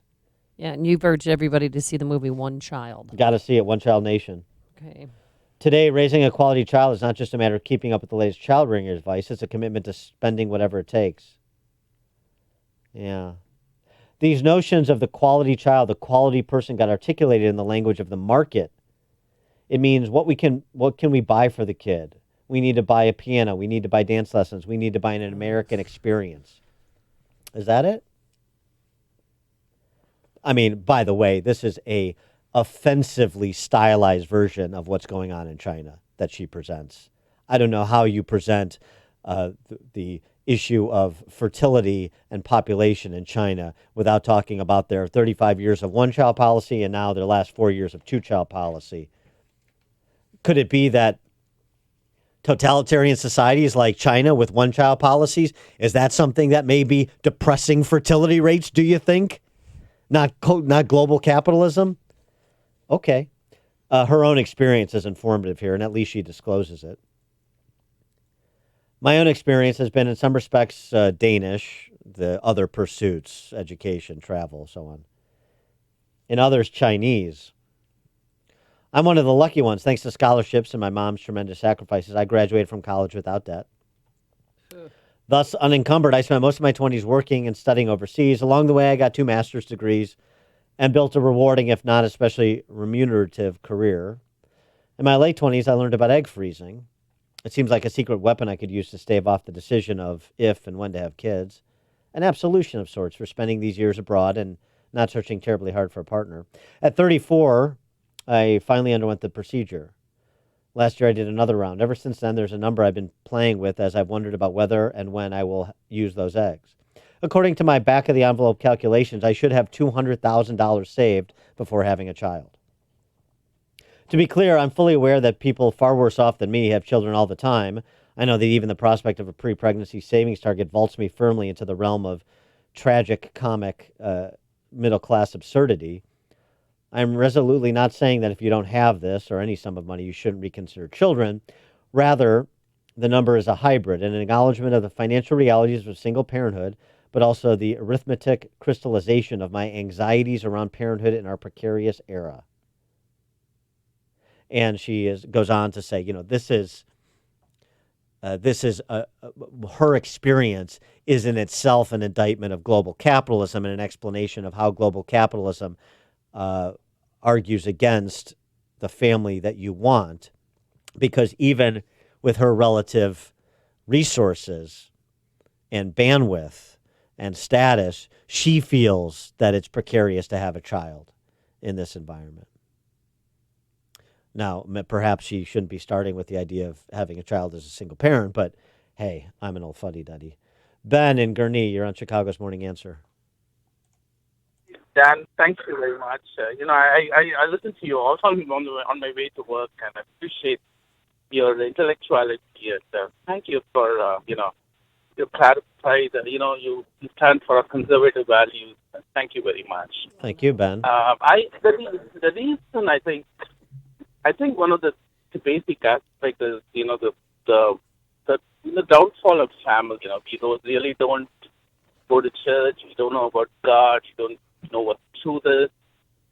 And I think this is the reason it is creeped in every aspect of our life. And I think, and it's finally the victim is a child in the womb. That's where you have abortions and everything is taken into kind of, it's almost like, what to say, I think it's become a tumor, and that's the reason why people are. I'm a father of 3 kids, and I enjoy each of them amazingly. And there are struggles, but I don't think we are taught that family is good. Having more children is good, and I think no, you're right. I mean, go to church. I think. Yeah. Go ahead, please. Thanks for the call, Ben. I appreciate that. Call back. No, I think that's right. And I think that, what she's getting to here is that the perspective among an increasing percentage of young people, childbearing age, young women, is a child is the end of my life. And to your point, Ben, about religion, about faith. So does that come from a place because all people think, and particularly those individuals who think like that, think this temporal plane on which I stand is the beginning and end of my life?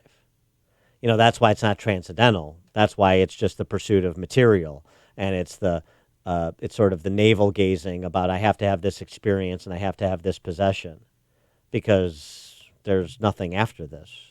So you're living only for your immediate gratification. You're not living for something that is transcendental. Maybe that's why you don't think it's transcendental, because you actually don't believe in the transcendental. You just believe in yourself. That's sort of the end-all, be-all, right? Ralph and Rantoul. Hey, good morning. It is a complex issue. A couple things I think contribute to it is that young people, especially young women, are told, hey, look, motherhood has no value. Your only real value is if you go out and get a job, and whatever job that is. And if you've ever raised children, which my wife and I have, it's really a lot of hard work. And I think Amy would testify to that as well, because Amy's got 2 boys. It's a honking lot of work, all right? So if you are out there working, great. The other thing that I think Payne and Eli basically raise more, themselves. No, they don't. Yeah. Well, from what the description is, they're big boys and they're doing well. But I think the other thing that maybe is a little more controversial is the divorce of I guess the act of sexual reproduction from pregnancy. I think ever since the advent of the pill came on the scene, it's made sex a lot easier. It's made it almost without consequence, and that used to be a big part of the decision because there was a big risk of getting pregnant, and so people didn't practice the full marital experience without actually getting married. And I think that women had to show more restraint, and it's a whole big social attack on marriage. Thanks for the call, Ralph. Not to mention men. I mean, Suzanne Banker had a good piece in the Federalist last week. The feminist lies that making women more miserable. You don't need men. Men and women are the same. I mean, that's sort of a new one. This is fourth wave feminism, I guess. And the biological clock isn't real. And what's the story of Miss Sussman, the author of this op-ed I was citing in the New York Times? In her mid-30s, she finally said, okay, time to get serious. Well, not get a partner. Time to get serious and freeze my eggs. Anna Louise Sussman also could be another example of why Dan Proft is single. There's only one radio show in Chicago talking about today's biggest stories and telling you what they really mean. That show is this one, Chicago's Morning Answer on AM 560, The Answer. Paid non-attorney spokesperson. Piers Nachawati with principal office in Dallas, Texas is responsible for the content of this ad. This is an urgent message for anyone exposed to the herbicide Roundup and diagnosed with non-Hodgkin's lymphoma. The World Health Organization has designated Roundup weed killer as a probable human carcinogen. If you've come in contact with Roundup and have been diagnosed with non-Hodgkin's lymphoma, you may be entitled to compensation. A free consultation is now available to discuss your options and help you understand your legal rights and actions. Call 800-948-1659. Roundup is the most widely used herbicide in the United States, and a California jury recently awarded $289 million to a landscaper who claimed Roundup gave him cancer. But time is limited to file a claim. If you worked with Roundup weed killer and have been diagnosed with non-Hodgkin's lymphoma, call the Roundup Legal Helpline now. You could be entitled to significant compensation. Call 800-948-1659. That's 800-948-1659. 800-948-1659. How are you feeling? How's your immune system? How's your energy level? If you want to live a healthier life, you should take Balance of Nature. 6 capsules of Balance of Nature. Well, you're getting 10 servings of 31 different fruits and veggies. I know a lot of people don't like salads, fresh produce. Get your fruits and veggies by taking Balance of Nature. 3 in the morning, 3 at night. That's the recommended dosage. And there's no dyes or preservatives in the all-natural capsules. And here's what you do right now. Take Dr. Howard's Health Challenge. And to find out more information about that, call 800-246-8751. 800-246-8751. Be sure to use discount code Chicago. And with that, you'll get 35% off your order and free shipping. What's not to love? Balanceofnature.com. Discount code Chicago. Are you looking for the perfect gift? I hope you'll check out Roland's Jewelers in downtown Libertyville. I love these guys. Mike Gallagher here at Roland's. Not only do they care about making America great again, they also care about making your holiday moments memorable. You know, buying jewelry is about trust. Roland's is the go-to place. You're going to see why when you visit RolandsJewelers.com or head to downtown Libertyville to work with them in person. It's no hassle. They'll show you pieces from the top designers, Simon G. with beautiful pendants. The Hearts on Fire diamond earrings are a great choice. Italian designer Roberto Coin's collection is gorgeous. Ken over at Roland's is offering up to $500 for AM 560 The Answer listeners. Not just for jewelry, but luxury timepieces, like the watch I wear from Roland's, Shinola, or Longines, or Tag Heuer. Your choice. Roland's Jewelers makes your gift giving easy. RolandsJewelers.com. Let them help you in store in downtown Libertyville. Roland's Jewelers is a family-owned jeweler you can trust. If you're self-employed and purchase your own health insurance, I have some good news. From now until December 15th, you cannot be denied coverage based on a pre-existing condition, and depending on your income, you may find a more affordable plan. And this year, thanks to President Trump, if you're healthy and your income is too high to qualify for a subsidy, there is a new and competitive non-Obamacare marketplace where premiums are much lower and the PPO networks include access to our teaching hospitals in Chicago. Employers who provide small group coverage also have new options, and so do seniors looking for Medicare supplement coverage. Call me. I can help. If you're tired of calling a bureaucrat at an 800 number to help you navigate Obamacare, then you need a local expert on your side. Your own health insurance mentor. C. Stephen Tucker from healthinsurancementors.com is someone I know and trust. He's a 20-year licensed broker who's been educating our listeners for 7 years. Steve, how can our listeners get in touch with you? Thanks, Dan. They can visit healthinsurancementors.com or call me directly at 630-674-1551. AM 560, The Answer.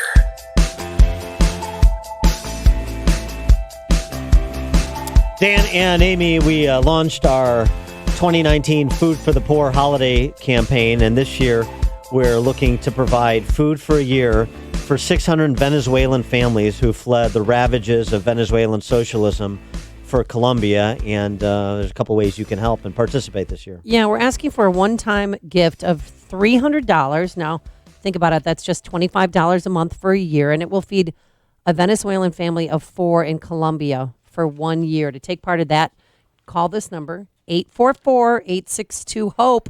That's 844-862-4673. or simply go to 560theanswer.com/food, because this crisis in Latin America and Venezuela is not going to go away anytime soon. Mothers with small children are risking everyone's life to get to Colombia. It's a 9-hour journey, but they need to do it because there's absolutely no food. There's one mother that Food for the Poor spoke with who's a teacher, and 1 carton of eggs was her entire month's salary. So they have to flee in order to survive. And the key here is Food for the Poor, the agency we partner with, a nonprofit. 95% of the funds raised go directly to programming, directly to providing for the individuals they're serving. The key is they have infrastructure in Colombia, 11 feeding centers that serve more than 9,000 people daily. So this is just about continuing to put fuel into the engine of service provision that they've created. And another way that you can do that, in addition to the individual donation that Amy mentioned, the Business Benefactor Program, which we've done before with other campaigns. Again, that's the $2,500 tax-deductible donation to Food for the Poor. And as a thank you from us to you for your generosity, you will see 40 60-second commercials that run Monday to Friday, 5 a.m. to 8 p.m. on our airwaves. To participate in this program, you just call our sales manager. Her name is Ann Jeanette. Her number is 847-472-8951. Again, 847-472-8951. Call Ann Jeanette. Coming up on Chicago's Morning Answer, we'll pick up our discussion of impeachment and what the week portends with Ed Morrissey from hotair.com at 8:38. But now let's head straight into that newsroom. Colin McIntyre in for Mike Scott. Good morning. It's 36 degrees in Chicago at 8:32 on AM 560 The Answer. I'm Colin McIntyre. No one is hurt following a fire at an elementary school in northwest suburban Lake Zurich. The blaze broke out early this morning at May Whitney Elementary School. The fire was put out, but classes have been canceled today. The cause of the fire hasn't been released. At least 28 people are wounded and 1 person is dead following a weekend of gun violence in Chicago. The deadly shooting involved a man being shot in a Subway restaurant on Sunday. In a different incident on Saturday, police say 3 people were shot by a man while they were standing on a sidewalk on West Monroe Street. 2 of them were listed in serious condition. Chicago rapper Lil Reese is out of the hospital after being shot last week. Reese, whose real name is Tavares Taylor, was shot in Country Club Hills on November 11th. Taylor took to social media over the weekend and said he wants $1 million for the first interview since the shooting. Moving on to sports, Todd Gurley ran for 97 yards and a touchdown as the Rams beat the Bears 17-7 on Sunday Night Football in Los Angeles. Mitchell Trubisky passed for 190 yards, a touchdown, and an interception for Chicago. However, he was benched for backup Chase Daniel late in the fourth quarter. With what the team is calling a hip injury, the Bears dropped to 4-6 with the loss. Kirby Doc scored the first 2 goals as the Blackhawks cruised past the Sabres 4-1 in Chicago. The Bulls host the Milwaukee Bucks tonight. This news has been brought to you by Indeed.com. Indeed, used by over 3 million businesses for hiring, where businesses, owners, and HR professionals can post job openings with screener questions, then sort, review, and communicate with candidates from an online dashboard. Learn more at Indeed.com/hire. A check of your traffic is coming up on AM 560, The Answer. Mike Gallagher believes it's way too early to look at 2020. We are 1 year out. My team gave me an article, some 9-page article, election 1 year away. Here are the predictions of the winners and the losers. Sorry, guys, I threw it out. I don't care what the polls say right now about Trump beats Warren, but he doesn't beat Biden. We're a year out. Lord knows what these lunatics are going to try to do in the next 12 months. The Mike Gallagher Show. Weekdays at 9, right before Dennis Prager at 11 on AM 560. The Answer. Hi, this is Dan Frio with the Mortgage Update. Daily you hear guys on the radio going back and forth about how they're better than the other guy, and then you hear how their team can help you buy or refinance a home. But answer this, are they a direct lender who has the ability to approve, underwrite, and close your loan? I am. Are they a middleman who's at the mercy of another company? I'm not. When you call, do you speak with the person who's telling you how great they are? Or are you talking to a salesperson? Not me. You work with me personally. And last, I put my money where my mouth is. I offer an exclusive rate match program for those times when I don't have the best rate. So to work with me personally, call 844-775-LOAN. That's 844-775-LOAN. Or find me on the web at windmortgage.com.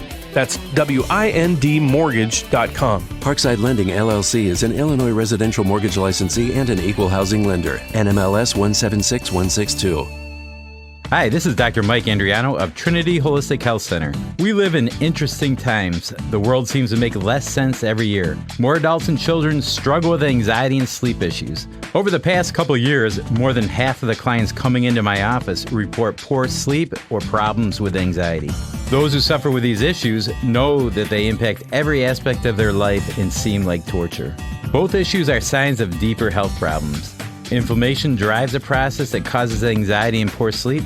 Anti-inflammatory diets, herbs, and even medications don't address the root cause of inflammation, but we do. My practice at Trinity Holistic Health Center concentrates on finding and fixing the root cause of your health problem, not just covering up the symptoms. If this sounds like you, go to lifedoc.am or call 1-833-LIFE-DOC and learn how you can get help to end your anxiety and get a restful night's sleep once and for all. That's lifedoc.am or call 1-833-LIFE-DOC.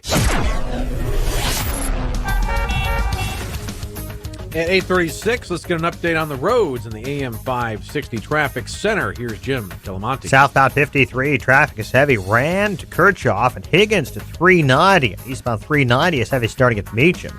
Northbound Veterans Memorial delays are from I-55 to St. Charles, Army Trail to 290. Northbound Tri-State, it's bottled up 87th to 31st from the Reagan Tollway to Lawrence and Dundee to Lake Cook. Eastbound Adams Tollway delays are 25 to Higgins and 2 to Tri-State. The Reagan Tollway delays are from the Aurora Toll to Washington. Eden's 23 minutes, Lake Cook to the Junction. Kennedy an hour, O'Hare to downtown. 39 minutes from Montrose, 27 on the Express. Eisenhower 58 minutes, 390 to downtown, 40 from Manheim. Stevenson an hour and 7 minutes, 355 to drive. The ride 42 minutes from 95th. That's traffic. I'm Jim Delamonte on AM 560 The Answer.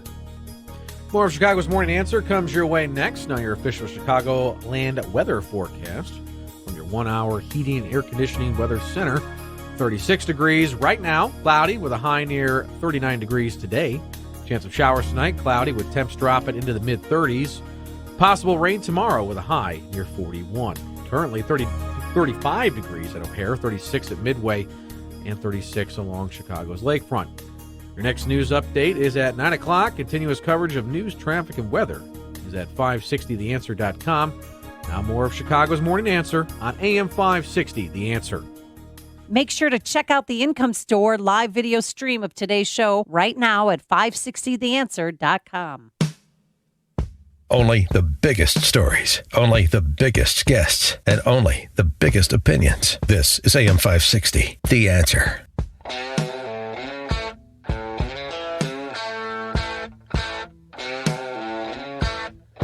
Good morning, Dan and Amy. Jeff Van Drew, he's a Democrat from New Jersey, one of the 2 Democrats to vote against the impeachment inquiry resolution the other week, and he was on with Maria Bartiromo yesterday, saying, frankly, his position hasn't changed, and this is getting us nowhere, this Star Chamber proceeding presided over by Adam Schiff. I just think we'll keep going down this road, keep spending more time.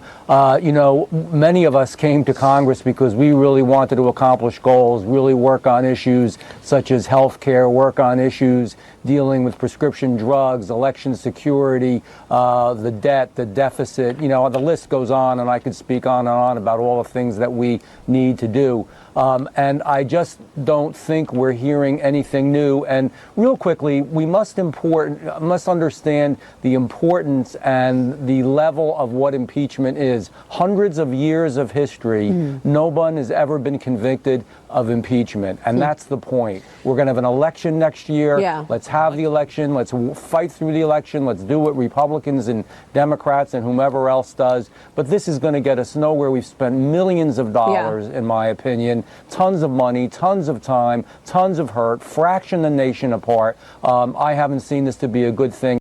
I mean, does anybody even realize that on Wednesday there's a Democratic presidential debate? Because I haven't heard from any of those guys. I forgot Bernie Sanders is okay from his heart attack. I mean, really, you talk about sucking the oxygen out of a party. They're just wasting time. Well, they're wasting time. It's a distraction. Well, it is a distraction, but I think this is why they're rushing to tie it up before, certainly before Christmas. And there's also a bit of additional competition in terms of the timeline. And John Ratcliffe, also on with Maria Bartiromo this weekend, explained what that is. The IG report, the DOJ IG report, not to mention the U.S. Attorney Durham's report, criminal investigation. The report is supposedly 500 pages. It doesn't take an inspector general 500 pages to say that everything was done correctly and properly. And I can't tell you everything that's in there, but what I can tell you is that I know that the inspector general is going to have to find that there were things that were done wrong, that there was exculpatory information that wasn't provided to the FISA court.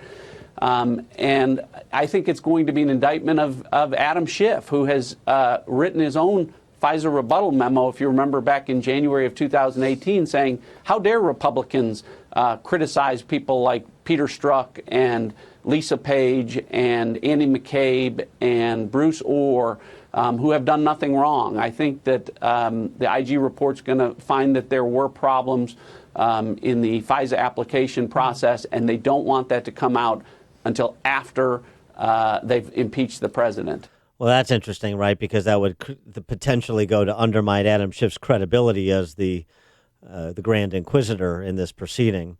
For more on this topic, we're pleased to be joined by Ed Morrissey, senior editor for HotAir.com. He was in town a couple weeks back for our Freedom Summit, and I think Amy will agree, even more dashing in person than he is on the radio. Exactly. Yeah, Ed, thanks for joining us. Appreciate it. Well, thank you so much. Really nice introduction, and it was so great to meet you and to meet the listeners of The Answer at the Freedom Summit. What a great event that was. Thank you so much for including me in it. Yeah, we're glad to have you included. So what about, let's start here with the sort of competitive timelines that John Ratcliffe was speaking about, the Inspector General's report that's due in early December, and Pelosi and House Democrats' interest in moving this toward articles of impeachment as soon as possible, thus 8 witnesses this week. Well, I think Pelosi's working off of a different timeline, right? Because they want to get impeachment done before Christmas, because they want to go into, they don't want to have the House still tied up with impeachment when you start getting into Iowa and New Hampshire and the rest of the primary states. And I think what they're hoping for is that the Senate will dispense with it rather quickly so that everybody can just get back to business as usual at the end of this. The coming reports from Durham and from Horowitz, I think, are basically a different sort of issue for them. It doesn't. I think this is the reason why they decided to focus on Ukraine-gate for impeachment, because it doesn't have anything to do with Durham or a Horowitz report, which would have undermined anything that they were doing on Russia collusion or obstruction. The obstruction charges that came out of the Mueller report. Well, actually, they didn't come out of the Mueller report. The Democrats sort of manufactured them out of the Mueller report. And so I think that this is two different kind of timelines, and they're trying their best to step around Durham and Horowitz by focusing on Ukraine-gate. Now, this week, as Dan mentioned, there's another week of big witnesses, including Gordon Sondland, who I actually want to hear from. But explain his relationship with President Trump. Is it true that he did donate $1 million to his campaign? Well, I think he was a bundler, right? I think he was a bundler. I think he contributed to the inauguration, and he was generating. And it's not unusual for bundlers to become ambassadors. In fact, it's one of the more reliable paths to that sort of appointment. Normally, it wouldn't make him necessarily the EU ambassador, which is more of a strategic ambassadorship. But Sondland was a big supporter of Donald Trump, and like a lot of big supporters of presidents, and ended up as an ambassador. So that's not really terribly unusual. I think I'm more interested in hearing from Sondland to find out exactly where he wants to step. I mean, does he just say there was nothing to this? All of this was just speculation as to Donald Trump's motives. He never told me about a quid pro quo. Or does he kind of throw shade on Rudy Giuliani and say, hey, look, it wasn't me pushing this thing. Rudy Giuliani was kind of a loose cannon, and he was shooting his mouth off over there, and he left everybody with the wrong impression. or does he have to? He's gone back and had to address his previous testimony a couple of times, apparently. Is this going to be something where he's going to be tripped up on this and ends up being forced to say something he doesn't want to say? You know, it's interesting. Part of this, when you're talking about people that are supposed to be nonpartisan and non-ideological, I mean, that's the handle we're supposed to confer on Kent and Taylor and Yovanovitch. Right. The policy under President Obama, $16 million in aid for basic items like blanket and clothing, along with this, I love this because this is perfectly Obama-esque, along with counseling for traumatized civilians and to help those who fled the fighting. That's the way we're going to buttress our Ukraine against Russian aggression. That was the Obama policy. And that was not popular among all of these people testifying. And the Trump policy, of course, the Javelin missiles and actually helping Ukrainians fight off Russian aggression rather than dealing with their trauma as they get routed by the Russians. The policy now is the policy they wanted.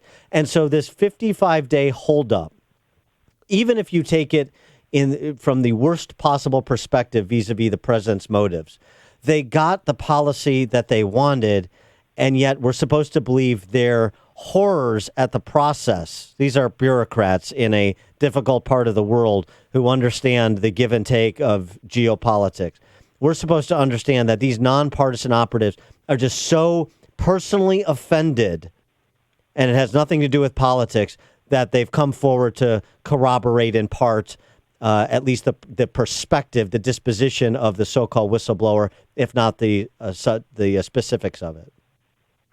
Well, I think you put it very well, Dan. Is that these are not nonpartisan in terms of ideological outlook.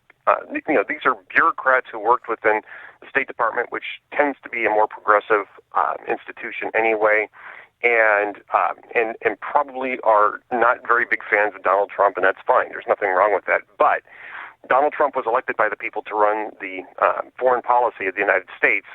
Bill Taylor and George Kent were not. They're there to facilitate whatever the policy is that's established by the President of the United States in terms of diplomacy. And the problem with, I think, that they're going to have with the House impeachment inquiry is that they don't have any direct evidence of a quid pro quo. They don't even really have a whole lot of indirect evidence of a quid pro quo because of what you just said, because the aid ended up flowing and the investigations never happened.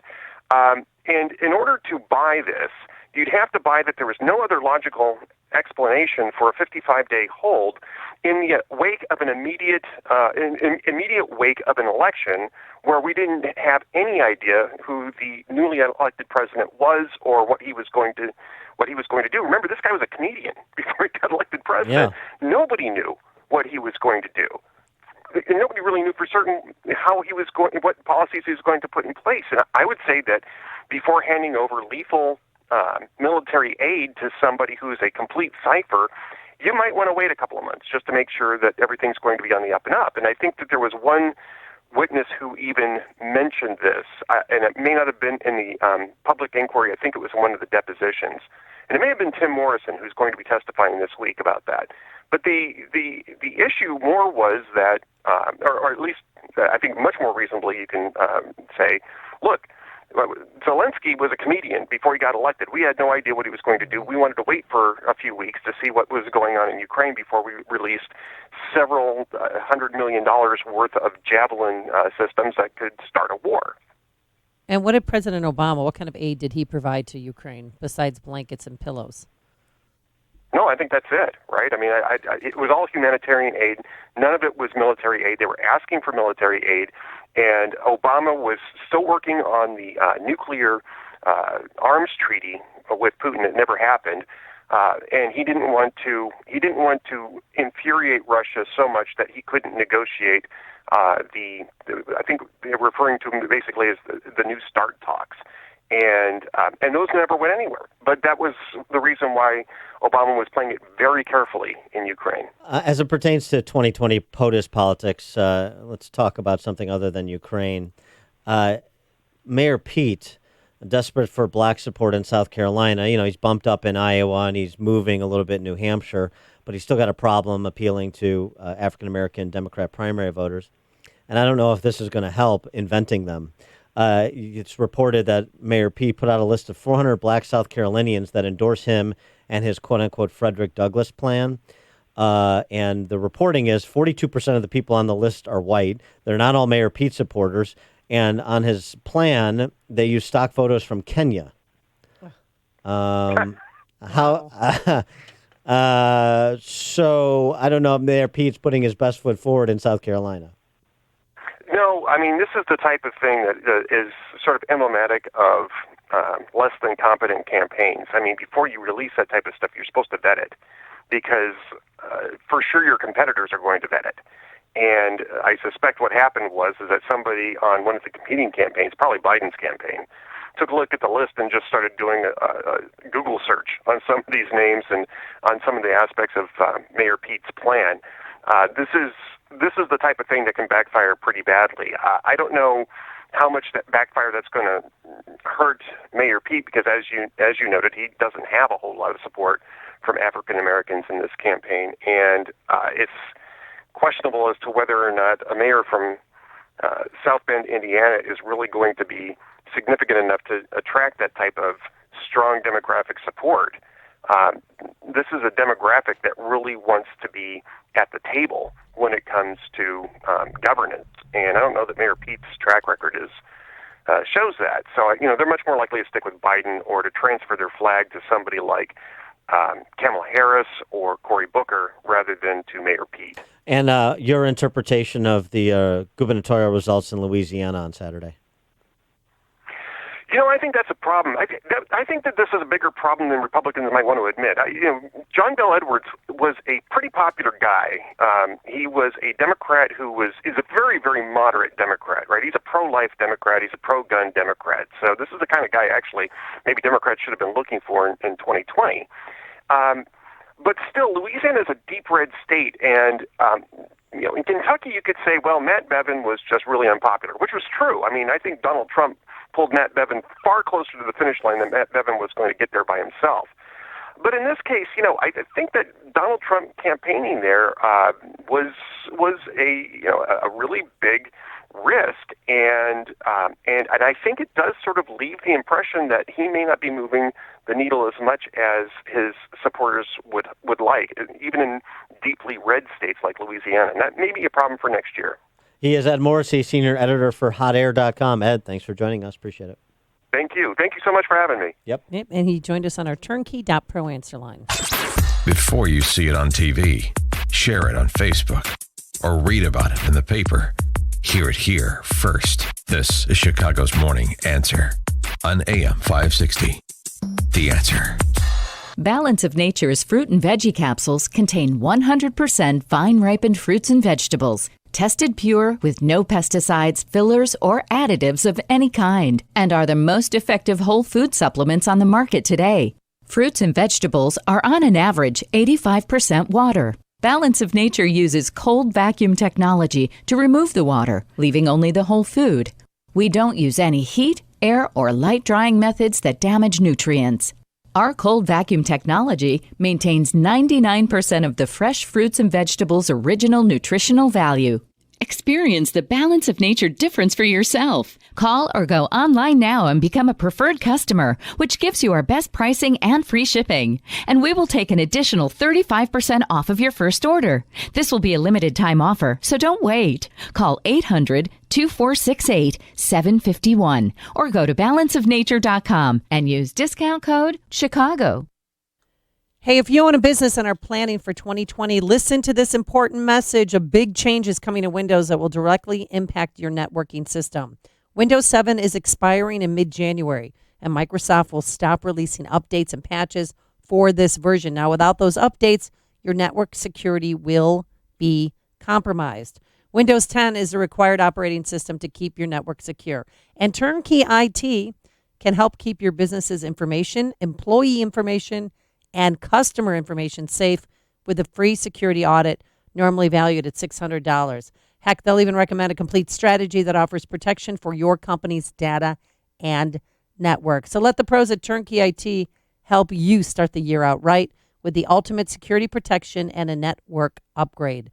Leave the technical stuff to the pros so you can focus on what's important. Visit turnkey.pro today. That's turnkey.pro. Drowning in IRS debt? If you can't afford to pay your IRS debt due to economic hardship, you can now be free of IRS collection efforts by taking advantage of a special IRS tax hardship program. This program allows Americans who owe the IRS to resolve their delinquent tax debt once and for all. In some cases, maybe even reducing what you owe significantly. An open phone line has been established by Community Tax for consumers to call and see if they qualify. Simply dial 800-741-3179. If you owe back taxes to the IRS and cannot afford to pay them back or have years of unfiled tax returns, help is standing by. Just call the Community Tax Helpline today at 800-741-3179 for the help that you need. Don't take on the IRS alone. They can attack your wages, savings, pension, home, and even your Social Security check. Call 800-741-3179 to see if you qualify. That's 800-741-3179.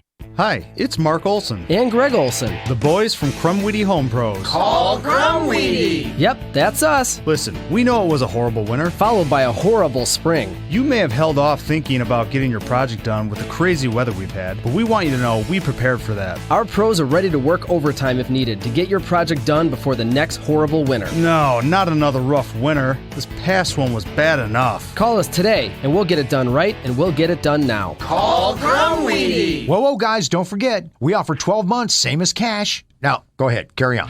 Roofs, gutters, windows, and siding. You know you can trust Crumweedy to do a great job and give you a fair price. 630-595-8020. And watch out for the door-to-door fly-by-night guys. Here today, gone forever. You deserve better. Call us now for special offers on roofs, windows, siding, and gutters. Call Crumweedy! 630-595-8020. Crumweedy Home Pros. We're ready.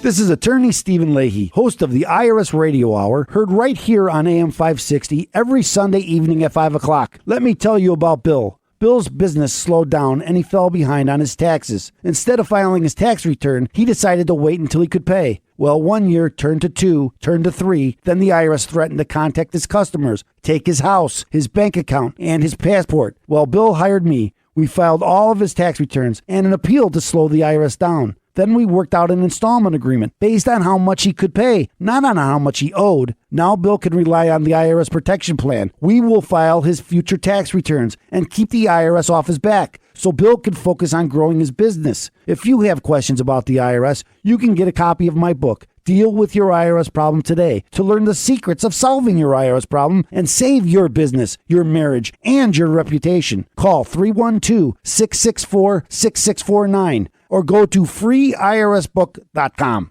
AM 560, The Answer. All right, we're doing it again. This is our 11th year of helping those in need this holiday season. Once again, we're teaming up with Food for the Poor, and this year we're helping Venezuelan families who fled to Colombia. Yeah, our goal is to provide food for a year for 600 of those Venezuelan families now living in Colombia as refugees, many of whom are homeless. And we have the infrastructure with our partner, Food for the Poor, as in previous years. Food for the Poor has 11 feeding centers in Colombia that serve more than 9,000 people daily. So what we're doing is just provide more resources so that they can provide more food to more families. It's that simple. And there's one way to help is to make a one-time donation of $300, which will feed a Venezuelan family of 4 in Colombia for 1 year. And the way you do that is by simply calling 844-862-4673. That's 844-862-HOPE. And you can also become a business benefactor. I know you've heard about it. It's a great way to elevate your business. This is the best deal in Chicago broadcasting, that's for sure. A one-time donation of $2,500. It's tax deductible. The money goes to Food for the Poor. And we will give you, as a way of saying thanks, 40 one-minute commercials that will air right here Monday through Friday. To take part of that, call the sales manager, Anjanette Natowski.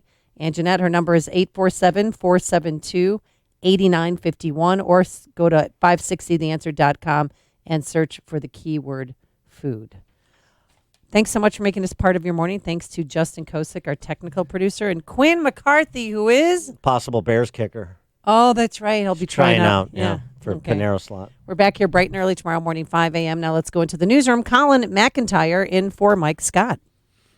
Good morning. Chicago is coming off another weekend filled with gun violence. A Lake Zurich elementary school caught fire, and a driver was killed in a single vehicle crash in the south suburbs. Those headlines and more on AM 560, The Answer, WIND, Chicago. It's an offer he might not refuse.